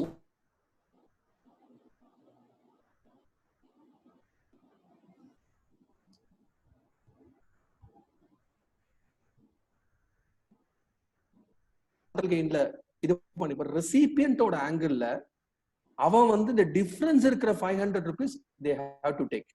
That is the logic. இந்த 500க்கும் 450 rupeesக்கும் உள்ள டிஃபரன்ஸ் செக்ஷன் 56ல ரெசிபியன்ட் ஸ்டாம்ப் டியூட்டிக்கும் அவங்க கொடுத்த பேமெண்ட் இருக்கிறதுக்கும் வந்துட்டு பாத்தீங்கன்னா அந்த டிஃபரன்ஸ் வந்து 56(2)ல இம்மூவபிள் கிஃப்ட் இன்அடிக்குவேட் கன்சிடரேஷன்ல இருந்து சார்ஜ் ஆகும். இதுதான் வந்துட்டு 56க்கும் 50Cக்கும் உள்ள டிஃபரன்ஸ். அதாவது மினிமம் கேரண்டி என்ன சொல்ல வரோம்னா, மினிமம் வந்துட்டு நீங்க வந்துட்டு 50C valuation stamp duty value என்னவோ அதுக்கு டிக்ளேர் பண்ணிட்டு போனா 56ம் நம்ம அவாய்ட் பண்ண முடியும், 50Cயும் அவாய்ட் பண்ண முடியும். சார் இதுல ஏதாவது டவுட் இருக்குங்களா சார்? இம்மூவபிள் கிஃப்ட்ல, இம்மூவபிள் ப்ராப்பர்ட்டில? இல்ல சார், ஐ திங்க் சோ. இப்போ ரியல் எஸ்டேட் பர்சனா இருந்ததுன்னா 43CA with 56. There is a provision called 43CA. இதே அதர் தென் ரியல் எஸ்டேட்டா இருந்ததுன்னா section 50C along with section 56. So இந்த ரெண்டு டிஃபரன்சியேஷன் 56ல வரணும். இம்மூவபிள் கிஃப்ட் பொறுத்த வரைக்கும் it is all about the property wise and not cumulative. இதுதான் இந்த பாயிண்டோட basic idea. I'm going to change the screen. So இது இம்மூவபிள் ப்ராப்பர்ட்டி. சார் வந்துருச்சுங்களா சார்? பவர் பாயிண்ட் வந்துருச்சு sir. Sir okay. Okay. So while calculating the above limit, the 50,000 following shall not be considered gift from relatives on occasion of marriage, under will or inheritance, in contemplation of the death of the payee or donor, from the registered charitable trust, irrespective of amount is exempted from tax, from local authority, transaction not regarded as transfer, we have a list. So wholly subsidiary company and jointly whole company, meaning of relatives already explained. Gift is already explained. Advance forfeited on transaction, இது கண்டிப்பா அசசி நமக்கு சொல்ல போறது கிடையாது. இதை பொறுத்த வரைக்கும் என்னன்னா 31/3/2014 தான் கேபிட்டல் கெயின்ல காமிச்சுக்கணும். 31/3/2014 அப்புறம் this is falling under the income from other sources. The acquisition கீழ இருந்து எடுத்துப்போம். Date of advancement of money is irrelevant. What is the question generally asked by the income tax officer on regard this? What is the relationship between the donor and donee on gift? Is the relationship covered under the definition of relative? These are the checklists which are given for the income tax assessing officer by the income tax department. History of the gifts between the same donor and donee. Do we have any cross gift between the donor and donee? Other factors to be noticed: identity of the donor, capacity of the donor, a genuineness of gift and source of gift. Because அவங்க கேட்கறது கிஃப்டை பொறுத்த வரைக்கும் source இருக்கா அப்படின்ற ஒரு point தான் எடுக்கிறாங்க. And 99.99% post demonetization issue prakaram cash gift they are not entering. And general inquiries to be made. Generally these are the point to be considered with the while calculating the thing before the assessment. Pan of the donor at least வாங்கி வச்சுக்கணும். நான் இது முடிஞ்சதுக்கு அப்புறம் I'll share one website link. அதுல எல்லா கிஃப்ட்ஸும் கொடுத்துருக்கான். அதுல எல்லா கிஃப்டோட ஃபார்மட் டீட்ஸும் கொடுத்துருக்கான். எந்தெந்த ஆக்ட்ல எந்தெந்த ஸ்டேட்ல எப்படி கிஃப்ட்டை வந்து ரெஜிஸ்டர் பண்ணுன்ற இது இருக்கு. I'll share the link to the IC of Kumbakonam and bank statement and passbook, statement of income of the donor. Check with the assessing officer of the donor if anything required. Gift deed not necessary in all case. Stamp deed issue, what we discussed, we have to consider it. And draconian section under IOS 69, 68, 69, 69A, 69B, 69C and 69D. Unexplained cash credit, money investment, etc. could be taxed under the IOS. In generally எங்க சேலம் மாதிரி ஊர்லலாம் வந்துட்டு ஒருத்தருக்கு income tax வந்து bank loan வாங்கணும் அப்படின்னா நான் income from tuition fees அது மாதிரி வந்து அதர் இன்கம் கமிஷன் இன்கம்னு போட்டு generally we use to file this. But post டிமானிட்டைசேஷனுக்கு அப்புறம் இஷ்யூ என்ன ஆயிட்டு இருக்கு அப்படின்னா இன்கம்னா டியூஷன் அப்படின்னா என்ன டியூஷன் எடுத்தீங்க அப்படின்ற மாதிரி they are doing some nonsense question. And interest இன்கம்னா what is the source, balance sheet கொண்டு வாங்கன்னா கேட்கறாங்க. ஐஓஎஸ் பொறுத்த வரைக்கும் பேலன்ஸ் ஷீட்ன்ற ஒரு கான்செப்ட் கொடுக்கணுன்ற அவசியமே இல்லை. But generally people are asking the thing. அப்படி இல்ல அப்படின்னா they have a right to disclose this income under section 68. I mean demonetization இஷ்யூக்கு அப்புறம் இந்த ட்ரெகானியன் செக்ஷன்ல போட்டோம்னா 85% is taxable. At least bank passbook கிரெடிட்ல இருக்கிறது நம்ம இன்கம் ஆஃபர் பண்ணிட்டு ஃபைல் பண்ணிக்கிறது advisable, right? And assessment related issues, இது ஒரு 15 கேஸோட குமுலேட்டிவ் சார். இந்த IOSல என்னெல்லாம் அசஸ்மெண்ட் ரிலேட்டட் இஷ்யூஸ் வருது அப்படின்னா, how to find out if the assessee has income from other sources. Only one thing is another bank statement and personal investigation with that assessee. ஏன்னா எல்லா bank பாஸ்புக்கும் இருக்குமான்றது தெரியல. And 2-3 வருஷம் கழிச்சு தான் AR ஆனுவல் இன்ஃபர்மேஷன் ரிப்போர்ட்ல வருது. அது வந்ததுன்னா நம்மளால ஒன்றும் பண்ண முடியல. Minimum guarantee is credit transaction should be solve அப்படின்றது தான் இங்க சொல்ற பாயிண்ட். And bank summary and book of accounts and profit and loss account if any இருந்ததுன்னா, method of transaction, cash versus accrual, the main reason for the mismatch is in case of the income from other sources, they are considering only என்னன்னு பார்த்தோம்னா income from cash accrual basisல எடுத்துக்கிறது இல்ல, only on cash. And matching of TDS with annual information report, அது அவங்களுக்குள்ள இதா இருக்கு. ஒரு 2 இயர்ஸா என்ன இஷ்யூ டிபார்ட்மெண்ட் டாக்குமெண்ட் இருந்தா அவங்க டெலீட் பண்ணி விட்டாங்க. At least minimum guarantee to ensure that the TDS should be matched with your income. And of course ITR ஃபார்ம்ல எந்த ஹெட்ல வருதுன்னு சொல்லிட்டு கேட்டுட்டு இருக்காங்க. we need to address that point also. And interest on NSE, interest on bank accounts, sweep in accounts. யாராவது இதுல case attend பண்ணீங்களா சார்? Interest on bank sweep in அக்கௌண்ட்ஸ்ல யாருக்காவது அசஸ்மெண்ட் அது மாதிரி இருந்ததுங்களா சார்? மதுரையில ஒரு கேஸ் நடந்தது. என்னன்னா வந்துட்டு ஒரு ஜென்டில்மேன் வந்து பேங்க்ல வந்து salary எம்ப்ளாயி ஒரு 20 lakh rupees வச்சிருப்பாரு. ஒரு பிரைவேட் பேங்க்ல இந்த ஸ்வீப் இன் அக்கௌண்ட்ஸ் கான்செப்ட்ல கொண்டு வந்ததுனால ஒரு பர்டிகுலர் அமௌண்ட் இருக்கிற வரைக்கும் என்ன ஆகும்னு சொல்லிட்டு பார்த்தா அது TDS புக் ஆயிடும். இந்த அமௌண்ட் குறைஞ்சதுன்னா ஆட்டோமேட்டிக்கலா it will come back to the pavilion அது மாதிரி வந்துடும். இந்த மாதிரி ஒரு இஷ்யூ வரும்போது அந்த செக்ஷன்ல வந்து என்ன ஆச்சுன்னா 2.5 கோடி ரூபாய் வந்தது, மாத்தி மாத்தி போயிட்டு வந்தது. அசஸிங் ஆபீசர் புரிஞ்சுக்காம 2.5 கோடி ரூபாய்க்கு சோர்ஸ் என்ன அப்படின்றத கேட்டு புரிய வைக்கிறதுக்குள்ள எங்களுக்கு போதும் ஆயிடுச்சு. இந்த ஸ்வீப் இன் அக்கௌண்ட்ஸ் பொறுத்த வரைக்கும் மேக்ஸிமம் அவாய்ட் பண்ணிக்க சொன்னா பெட்டரா இருக்கும்ன்றத பாக்குறோம். பட் அப்படி இல்லைன்னா ஜஸ்டிபிகேஷன் அட்லீஸ்ட் ஒரு எக்ஸல் ஸ்டேட்மெண்ட்லயாவது ஒரு நோட்ஸ் போட்டுட்டு இதை காமிச்சுக்கிறது advisable. Because many of the assessing officer are not accepting this particular point, sweep in accounts related. Issue of shares at closely held company, share pricing, this is one of the major issue. Vishakan sir, இதை continue பண்ணா half an hour ஆகும். Shall I continue this section or other aspect பண்ணிட்டு முடிச்சுக்கலாமா sir? மெம்பர்ஸோட choice கொடுத்துருவோமா sir? இது இன்னும் கொஞ்சம் ரொம்ப இன்டெப்தா கம்பெனிஸோட ஆங்கிள் போறோம். கொஸ்டின் அண்ட் ஆன்சர் செஷன் தான் இருந்தா இது பண்ணிக்கலாம். Share the presentation. இல்ல எப்படின்னா இல்ல ஒரு பிரச்சனை இல்ல, எக்ஸாம்பிள்ஸோட இருக்கு. பட் எக்ஸ்பிளைன் பண்றதுக்கு it will take some half an hour to 45 minutes time to settle down this issue sir. Sir என்ன சார் இத கான்செப்ட் முடிச்சு போலாமா சார்? மெம்பர்ஸோட option sir. Sir question and ஆன்சராவே பிராக்டிகல் क्वेश्चन அண்ட் ஆன்சராவே பண்ணிடலாம் சார். சரிங்க சார், நான் இது ஓகே, நான் ஃபைன். நான் இந்த FME முடிச்சிட்டு இது பாத்தீங்கனாலே உங்களுக்கு தெரியும். அந்த சம் ஆஸ்பெக்ட்ஸ் வந்து நான் cover it sir. One minute sir. Okay, நான் ஒரு அந்த இது எடுக்கல, ஒரு 2-3 பாயிண்ட் மட்டும் சொல்லிட்டு I'll go for the question and answer sir. Interest received on compensation on enhanced compensation பொறுத்த வரைக்கும் இந்த கம்பல்சரி அக்யூசேஷன் கேஸ் எல்லாமே அந்த இன்ட்ரெஸ்ட் எல்லாமே வந்து ரிசீவ்டு பேசிஸ்ல தான் டாக்ஸபிள். அதுக்கு we have 50% டிடக்ஷன். நிறைய பேர் இந்த 50% டிடக்ஷன்ஸ் போட மறந்துடுறாங்க. ஸோ இதுக்கு வந்து 50% எலிஜிபிலிட்டி இருக்கு. Advance for future is already discussed. And dividends டைப்பிங்லாம் சின்ன சின்ன இதுல வராது. அண்ட் அதர் ஐட்டம்ஸ்லாம் உங்களுக்கு தெரிஞ்சிருக்கும். And whatever thing comes, it is expenses deductible under section 57. டிவிடெண்டுக்கு டாக்ஸபிள்னு வந்ததுக்கு அப்புறம் எந்த இன்கம்னாலும் இது பண்ணிக்கலாம். ப்ராவிடென்ட் ஃபண்ட் அண்ட் இதெல்லாமே ரெகுலர். ஒரு 2-3 கேஸ்ல வந்து ஒரு 2-3 இடத்துல தப்பு பண்ணிருந்தாங்க. என்னன்னா ஃபேமிலி பென்ஷனை சேலரி கீழே போட்டிருந்தாங்க. ஸோ அது ஆர்டிகல் பண்ண தப்பு. Make minimum between the pension, அது கமிஷனர் அப்பீல்ஸ் வரைக்கும் போயிடுச்சு. Because the pension is such bigger amount. அந்த ஒரு இது இன்ட்ரெஸ்ட் ஆன் காம்பன்சேஷன் அப்ப நம்ம as we discussed. Inadmissible expenses, these are some of the item which has to be noted as inadmissible expenses. Not deductible, we have a list. இதெல்லாம் regular trend தான். And these all exempted from tax. நீங்க list பார்த்தாலே you will get an idea. Sir, I will stop my presentation, sir. Go with the question and answer session, sir.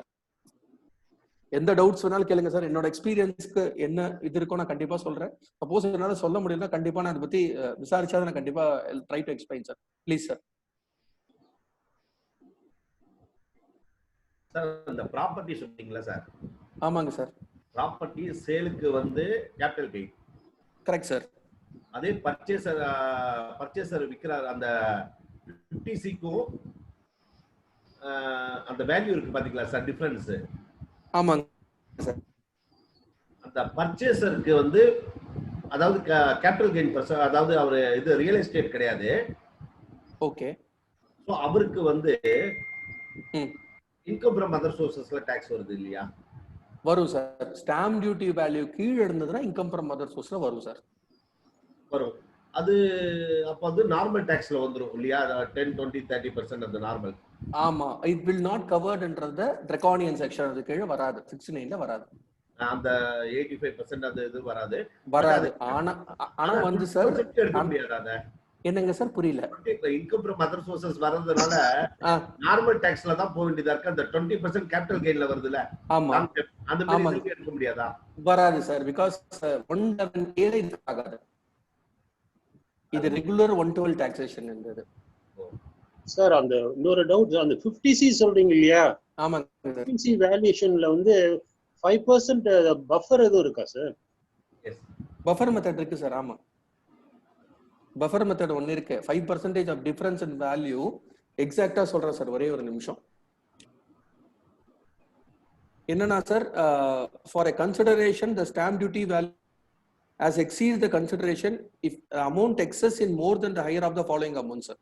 என்னன்னா ரெண்டு விஷயத்துக்கு வந்து higher சொல்லியிருக்கான் sir. ஒன்னு வந்து பார்த்தா 50,000 rupees the amount equal to 5% the consideration. இந்த ரெண்டுத்துக்கு உள்ள டிஃபரன்ஸ் ஹையர் எடுத்துக்கிட்டு அதுதான் சார் அந்த பஃபர் மெத்தட்னு சொல்றாங்க. அந்த ஓகே. ஆனா பிராக்டிகலா ஒரு இன்னொரு சின்ன சிக்கல் இருக்குங்க சார். என்ன சிக்கல்னா, அதுல ஒரு ஸ்டாண்ட் எடுக்க சொல்றேன் நான். இப்போ ஒரு பர்டிகுலர் பிளேஸ் இருக்குன்னா ஏரியா வச்சுதான் அவங்க ஸ்டாம்ப் வேல்யூஷன் ஃபிக்ஸ் பண்ணுவாங்க. மெயின் ரோட்ல ரேட் ஒரு மாதிரி இருக்கும், உள்ள வந்து ரேட் ஒரு மாதிரி இருக்கும். அப்போ அந்த பர்டிகுலர் ஏரியால யார் வந்து ஹையஸ்ட் ரெஜிஸ்டர் பண்றாங்களோ அந்த வேல்யூ தான் பேஸா எடுத்து பண்றாங்க.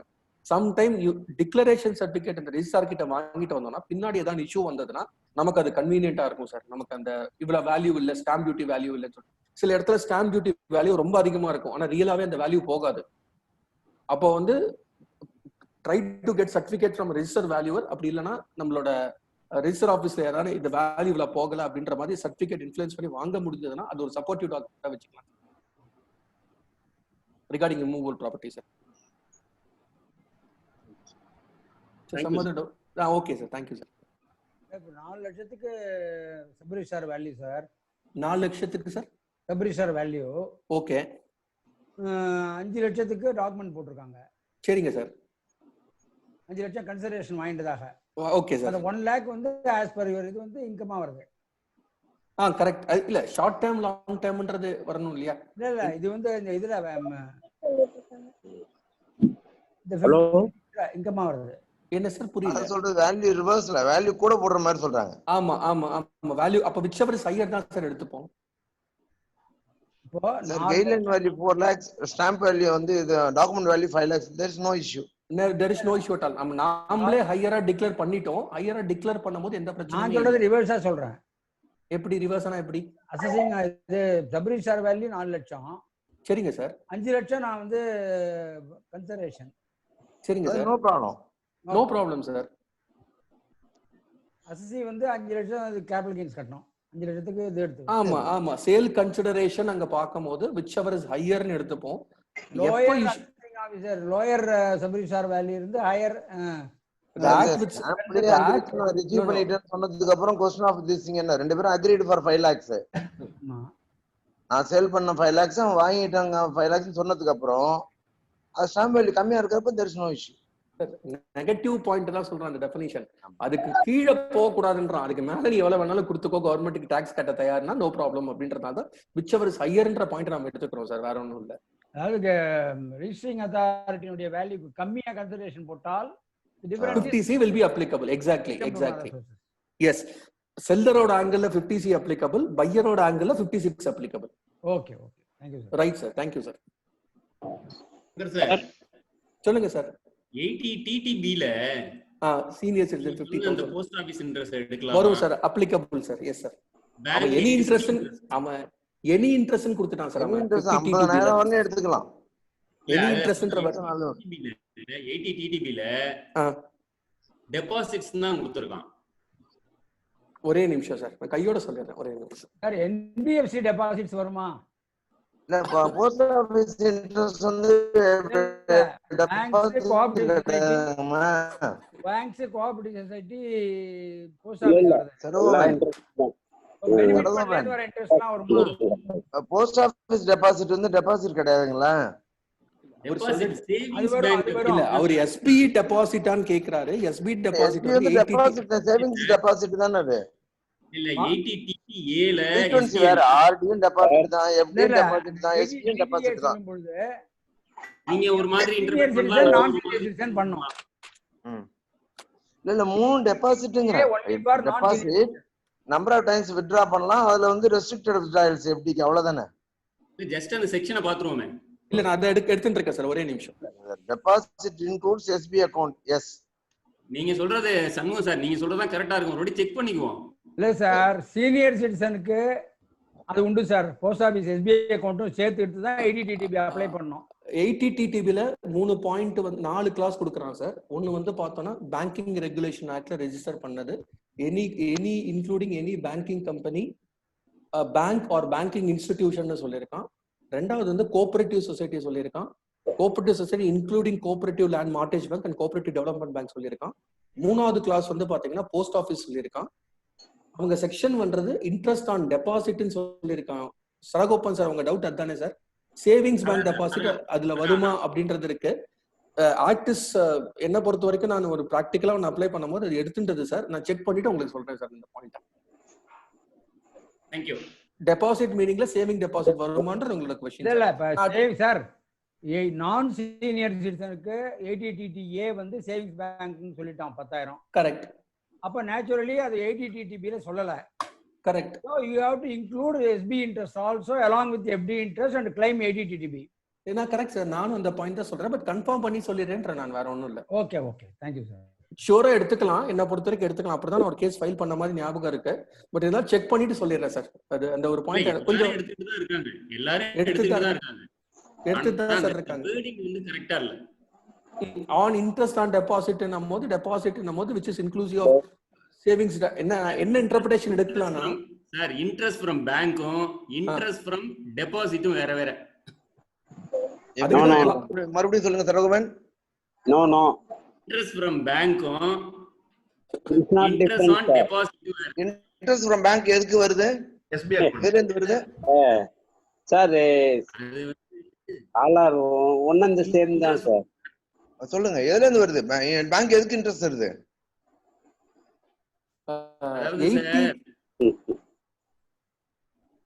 டெபாசிட் அப்படிங்கிறதும் டெபாசிட் இன்ட்ரெஸ்ட்ங்கிறதும் சேவிங்ஸ் பேங்க்ஸ் டெபாசிட் இன்ட்ரெஸ்ட்ங்கிறதும் வேற.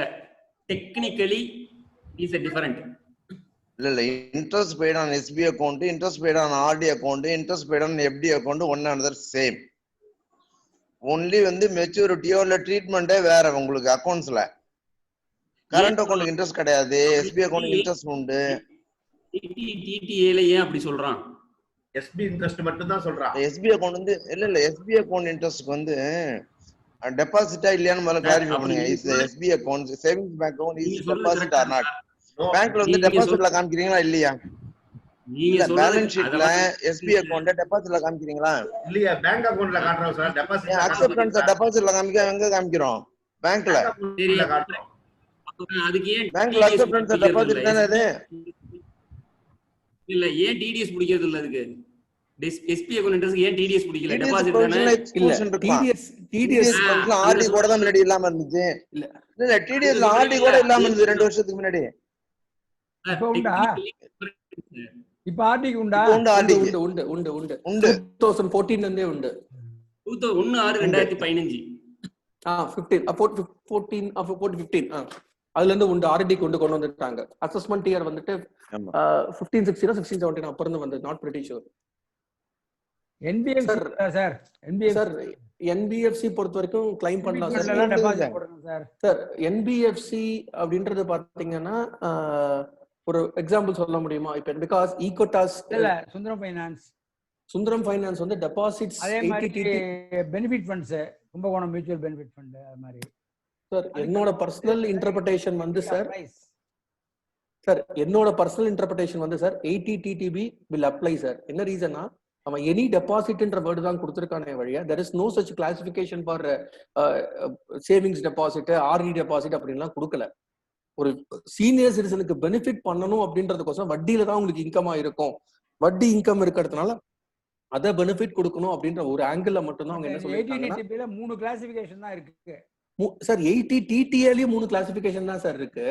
Banks, post office, cooperative society. அதேதான் 80 TTBலயும் அதே ஷரத்து தான் சார் சொல்லியிருக்கான். பட் என்ன சொல்லியிருக்கான்னா இன் எனி அதர் கேஸ் 50,000 வேர்டும் கொடுத்துருக்கான் 80 TTBல.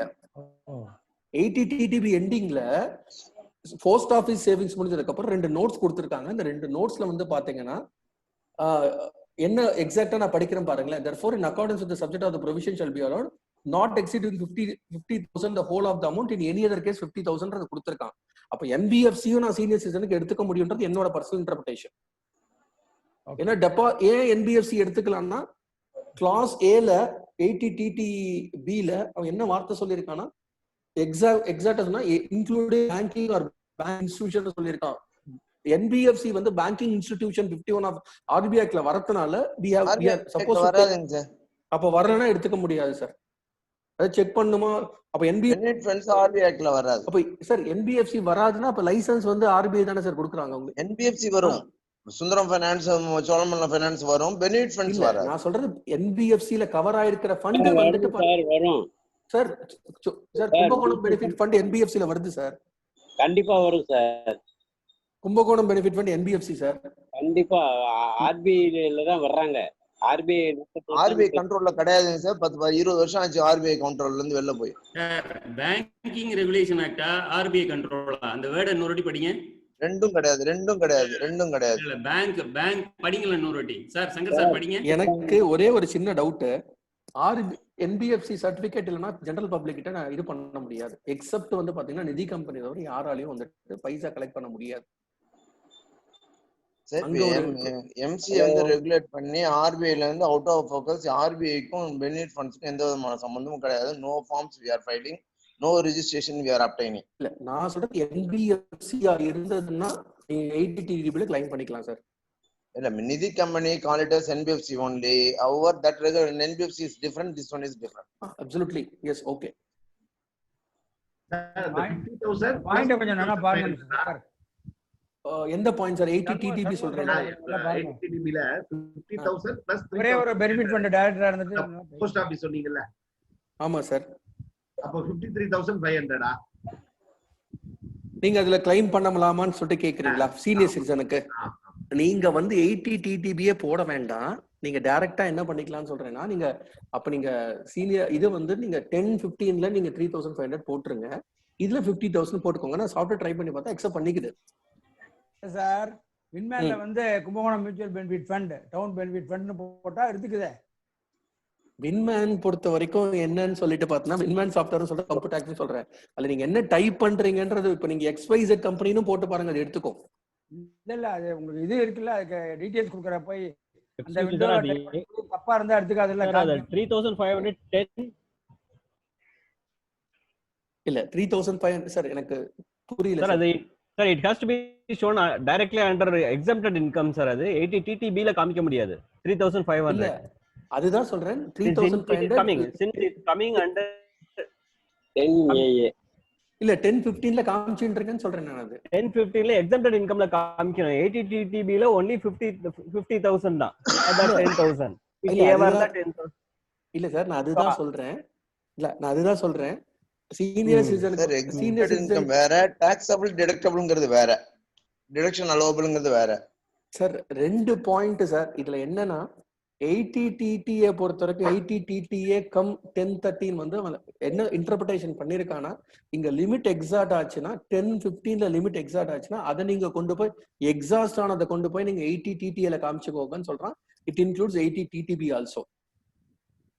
First priority should be given for the 10-15 sir. அப்படி போட்டதான் அசஸ்ஸிக்கு அட்வான்டேஜா இருக்குன்றது என்னோட பர்சனல் ஒப்பீனியன்.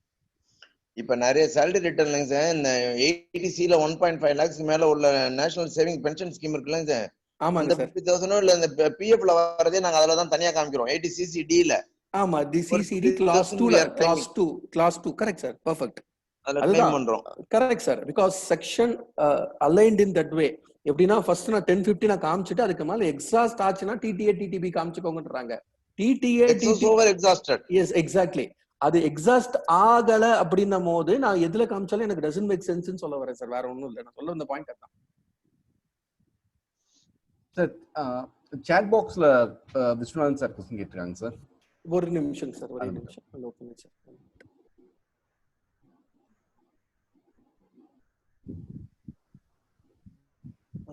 சார் இருக்கு, நான் படிச்சு காமிச்சேன் sir.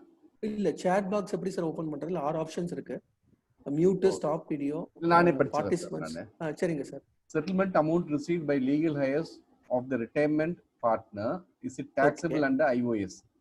Is any tedious liability for the person paying settlement amount? Settlement amount from legal heirs of the retiring partner, is it taxable under IOS? Is any tedious liability for the person paying settlement amount? Tedious liability வராதுங்க sir. அது firm only. Viswanathan sir நீங்களே இது பண்ண admit பண்ணி பேசலாம் சார். Sir good evening sir. Good evening. Good evening, சொல்லுங்க sir. இல்ல அதான் சார், இப்ப retirement partner on due to death வந்து செட்டில்மெண்ட் பண்ணி லீகல் ஹேர்ஸ் ரிசீவ் பண்ண அமௌண்ட்டுக்கு சார் ஐஓஎஸ்ல என்ன சார் ஆஃபர் பண்ணணும்? ஒரே நிமிஷம் சொல்லிடுறேன் சார், நான் செக் பண்ணிட்டு இருக்கேன். ஒரே நிமிஷம் நான் செக் பண்ணிட்டு சொல்லட்டுமா சார் உங்களுக்கு? சொல்லுங்க சார், சொல்லுங்க சார். சரிங்க சார், நான் note the question sir, share it sir, செக்ஷனோட ஷேர் பண்றேன் நான் உங்களுக்கு. Thank you thank you sir, thank you. So some other question sir. Sir Shanmugam sir, நீங்க ஏதோ சொல்ல வந்தீங்க பிஎஃப்ல எக்ஸ்ட்ரா உள்ளத அந்த இதுல நேஷனல் பென்ஷன் ஸ்கீம்ல ஆஃபர் பண்ணிக்கலாமா? ஆமா, பிஎஃப் நியூ ஸ்கீமா பிஎஃப் இருக்கு இல்லீங்களா, அது excess over 1,50,000 housing loan principal repayment, LIC, school fees எல்லாம் இருக்குன்னா பிஎஃப் அமௌண்ட் இருந்ததுன்னா 1.5 லட்சத்தை கடந்துச்சுன்னா அதுல உள்ள பிஎஃப்ல உள்ள அமௌண்ட் 80CCDல என்ன பண்ணிக்கலாம், கிளைம் பண்ணிக்கலாம் 50,000 வரைக்கும். அதெல்லாம் கிளைம் பண்ண கூடாது. நீங்க பென்ஷன் ஸ்கீம்ல போடுறதெல்லாம் கிளைம் பண்ணலாம். ஸ்கீம் தெளிவா சொல்லி இருக்குமா, நேஷனல் பென்ஷன் ஸ்கீமுக்கும் அதுக்கு 80CCD அலோவ் பண்ணுது. எல்லா கவர்மெண்ட் ஸ்கூல்லயும் இப்படிதான் பண்றாங்க, அது தப்பு. இல்ல தெளிவா கேளுங்க, நீங்க கிளாரிஃபை பண்ணிடுங்க. ஆர்டிஐல தமிழ்நாடு கவர்மெண்ட்ல இருந்து ஒரு ரிப்ளை வந்திருக்கு. அந்த ரிப்ளைல என்ன சொல்லிருக்குன்னா, இது வந்து அந்த ஸ்கீம்ல நாட் எலிஜிபிள் அப்படின்னு சொல்லிருக்கு. அதனால இது போடணும், என்பிஎஸ்னு போட்டாதான் கிளைம் பண்ணலாம். இல்ல இப்ப நியூ பென்ஷன் ஸ்கீம் எப்படி இருக்குன்னு கேளுங்க. இல்ல நான் பேங்க்ல எதை கிளைம் பண்றோம்னா, என்பிஎஸ்ல ஆன்லைன்ல போடுறான் பாருங்க, அது வந்து ரிட்டையர்மெண்ட் மெச்சூரிட்டி அப்ப ஒரு அமௌண்ட் டாக்ஸ் ஒரு அமௌண்ட் டாக்ஸ் இல்ல. ஆனா நீங்க ஸ்கூல் வாத்தியாருக்கு போடுறது என்டையர்லி எக்ஸம்ட், டாக்ஸுக்கே வராது. அதனால அதை போடக்கூடாது. ஒரிஜினலா என்ன நம்ம கவர்மெண்ட் போடுறது சொல்லுங்க, எம்ப்ளாயி கான்ட்ரிபியூஷன் சொல்றேன். எம்ப்ளாயி கான்ட்ரிபியூஷன் தான் சார் டாக்ஸபிள். இது என்பிஎஸ் வந்து taxable at the time of maturity, 60% exempt, மிச்சம் வந்து ஃப்ரீ. ஆனால் நீங்க ஸ்கூல் வாத்தியாருக்கெல்லாம் போடுறது என்டையர்லி எக்ஸம்ட். செக் பண்ணுவோம், மறுபடியும் செக் பண்ணுங்க. இல்ல அந்த இஷ்யூ வந்து இருக்கலாம், ஆனால் என்பிஎஸ்ஸா இருக்கணும்.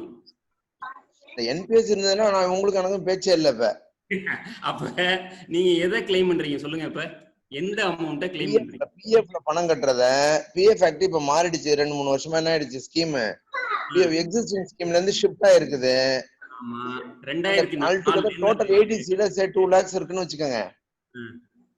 50,000க்கு மேல பிஎஃப் இருந்ததுன்னா which were not exhausted in 80C, that can be set off in 80CCD. கண்டிப்பா அதை கிளைம் பண்ண. சங்கர் சார் நீங்க சொல்லுங்க. 80CCD2ல கிளைம் பண்ணலாம், பட் நேஷனல் பென்ஷன் ஸ்கீம்ல அவன் நோட்டிஃபை பண்ண கண்டிஷன் சாட்டிஸ்ஃபை ஆயிருக்கு. கவர்மெண்ட் ஸ்கூல்ல அது கண்டிஷன் சாட்டிஸ்ஃபை ஆயிருக்கான்னு எனக்கு தெரியாது.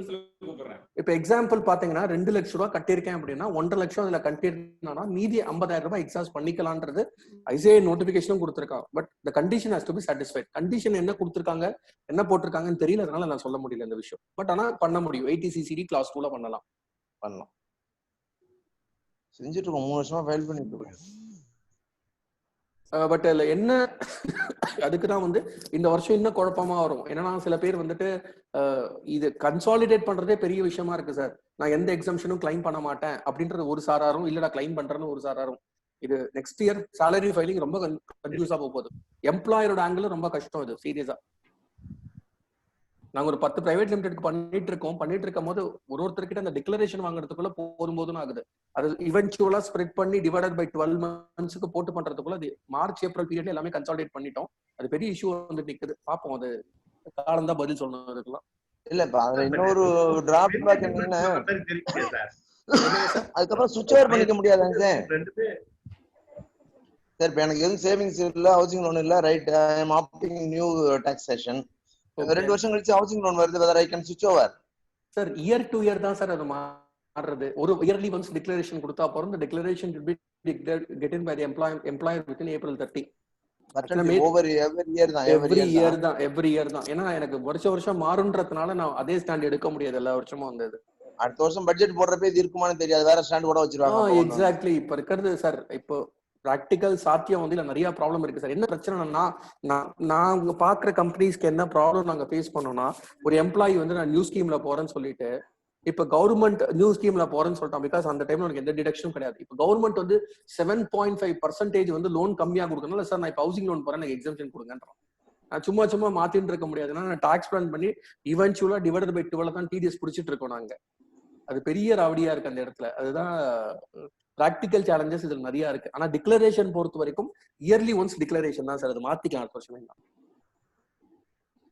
சார். இப்ப இந்த இஷ்யூ தான் பிரச்சனை சார். இது கிளைம் பண்ணலாம்னு சொல்றீல, 80 CCD to NPS condition got satisfied, then we can claim to the extent of 50%. Condition has to looked into. Yes, exactly. Subject to conditions. என்னோட கேள்வி ரொம்ப சிம்பிள் சார். பேங்க்ல ஒருத்தர் 2 லட்சம் ரூபாய் பிஎஃப் மட்டும் கட்டுறாரு. கவர்மெண்ட் டீச்சர் ஒருத்தர் 2 லட்சம் ரூபாய் பிஎஃப் மட்டும் கட்டுறாரு. 1.5 + 50 கிளைம் பண்ணலாமா? முடியாது. சண்முகம் சார் நீங்க சொல்லுங்க. இப்ப இந்த கவர்மெண்ட்ல கட்டுற பிஎஃப்ல வந்து முன்னாடி வந்து ஸ்கீம் வேற மாதிரி இருந்து இப்ப வேற மாதிரி வந்துருச்சு. அதுல உள்ளது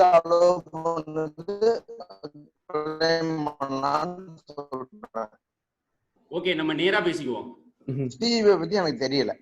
இல்ல நான் இதை பொறுத்த வரைக்கும் என்ன அப்படின்னா வந்துட்டு அவன் ஸ்பெசிபிக்கா அந்த அக்ரிமெண்ட்ல கொடுத்துருக்கணும். அந்த பென்ஷன் ஸ்கீம்ல வரும்போது it is eligible to claim under section 80 CCD 1 subsection 2 னு கொடுத்திருந்தானா தென் எலிஜிபிள். ட்ரெஷர்ல அது மாதிரி கொடுத்துருக்காங்க சார். இப்போ ட்ரெஷர்ல அது மாதிரி கொடுக்குறாங்க. ஓகே, கொடுத்திருந்தாங்கன்னா அவங்க எந்த ஆங்கிள் கொடுத்திருக்காங்க தெரியல. அப்போ இட்ஸ் லைக் அதான் சார், டிபெண்ட் சப்ஜெக்ட். எனக்கு தெரியல, சரியா தெரியல இதை பொறுத்த வரைக்கும். புது டாக்ஸ் வந்திருக்குல்ல 115 BBAACC, அதுல பாத்தீங்கன்னா இத மட்டும் தான் கிளைம் பண்ணலாம்னு கொடுத்திருக்கான். வேற எந்த இதுவும் வந்து கிளைம் பண்ண முடியாது. NPS மட்டும் கிளைம் பண்ணிக்கலாம்.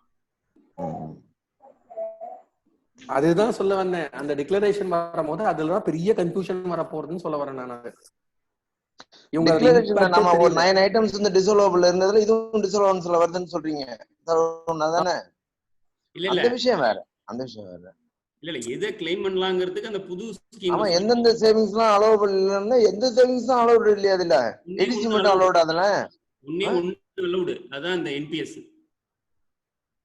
NPSல இது வந்து வரதுல 80ல வர NPS லிஸ்ட் கொடுத்திருக்காங்க சார். இதெல்லாம் ஓகே சார். மெம்பர்ஸ் வேற ஏதாச்சும் இது இருக்கா? Do you have any other doubts? Rajesh sir property இருக்குல்ல சார், ப்ராப்பர்ட்டில சொல்லுங்க சார். சூரி சார் கேட்டதே வச்சுக்கலாம். 4 லட்சம் கவர்மெண்ட் வேல்யூ, அதாவது கவர்மெண்ட் வேல்யூ 5 லட்சம், 4 லட்சம் ரூபாய்க்கு ரிஜிஸ்டர் பண்ணிருக்கேன். சரிங்க சார். 1 lakh வந்து இப்ப பர்ச்சேஸருக்கு 1 lakh எக்ஸ்ட்ரா வருது. அந்த 50,000 பேசிக் லிமிட் போக 50,000 தான் டாக்ஸபிளா? என்டையர் 1 lakhம் இன்கம் பிரபாகம் பேசிக் எக்ஸம்ஷன்ல வந்து இது கவர் ஆகுமான்னு கேக்குறீங்க. கவர் ஆகும் சார். 50 போ பேலன்ஸ் 50 தான் இன்கம் பிரபாகம் சார். மன்னிக்கணும் சார், சூரி சார் கேட்டது வேற. ஜெயில 4 லட்சம். அத நான் திருப்பி உல்டா போட்டு கேக்குறேன் சார். உல்டா sir. Rajesh sir, can you come again with the question please? ஒண்ணு இல்ல சார். கவர்மெண்ட் வேல்யூ வந்து 5 lakhs, ரிஜிஸ்ட்ரேஷன் 4 lakhs. சரிங்க சார். செல்லருக்கு 5 lakhs போயிடுது. இப்போ பர்ச்சேஸருக்கும் 5 lakhs காட்டணும். ஆனா அந்த கவர்மெண்ட் வேல்யூ வந்து அது ஆக்சுவலா 4 லட்சம் தான் வாங்கியிருக்கான். அது 5 lakhs கவர்மெண்ட் வேல்யூ. 1 lakh கம்மியா வித்துருக்கிற மாதிரி வருது. ரைட்டா? கரெக்ட். அந்த 1 lakhக்கு அந்த 50,000 ரூபாய் போக பேலன்ஸ் 50,000 ரூபாய்க்கு டாக்ஸ் வருமா இல்ல 1 lakhக்கு வருமா இன்கம் பிரபாகம்? இந்த ஓகே அந்த டிஃபரன்ஸ் அமௌண்ட்டுக்கு வருமா இல்ல என்டையர் அமௌண்ட்டுக்கு 1 lakh வருமான்ற நீங்க கேக்குறீங்க?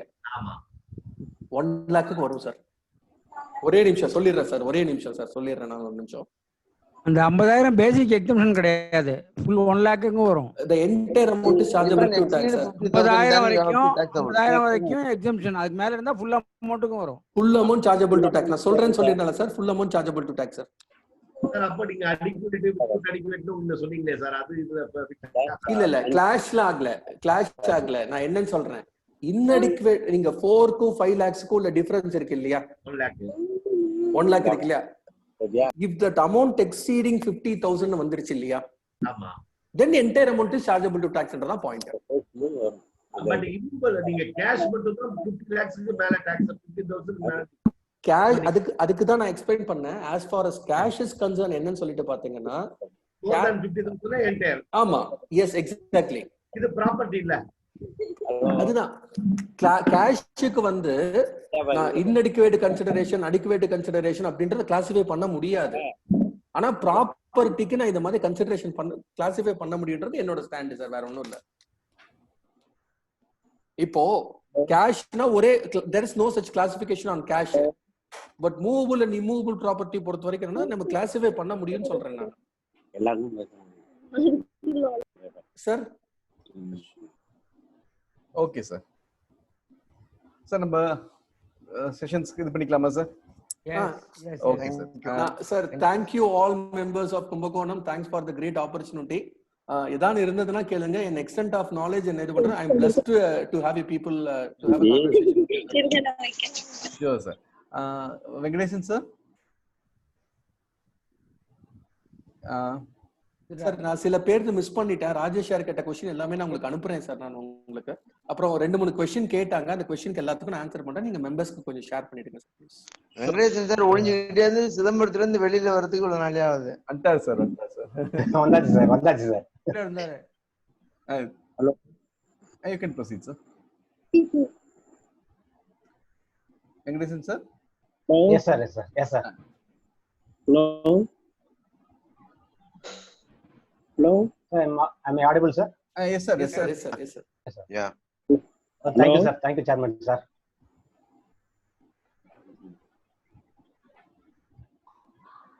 Though income chargeable under the head income from other sources is a residuary session in the residuary chapter in computation of taxable income, the significance of the same is not less when come to assessment. At the beginning of the session, our chairman has pointed out that he is endorsing a difficult task to our speaker. But at the close of the session, it came to that our speaker has handled this chapter in a very easy manner. It is just like more or less a home tuition than a seminar. Thank you, Sankar. Thank you, Venkatesan sir. Thank you very much for your wonderful presentation. Thank you sir. We shall have more sessions. Kandipa sir, definitely sir, definitely come. Sure sir. Thanks a lot sir. Thanks sir. Thank you sir. Thanks members. Thank you very much. Thanks.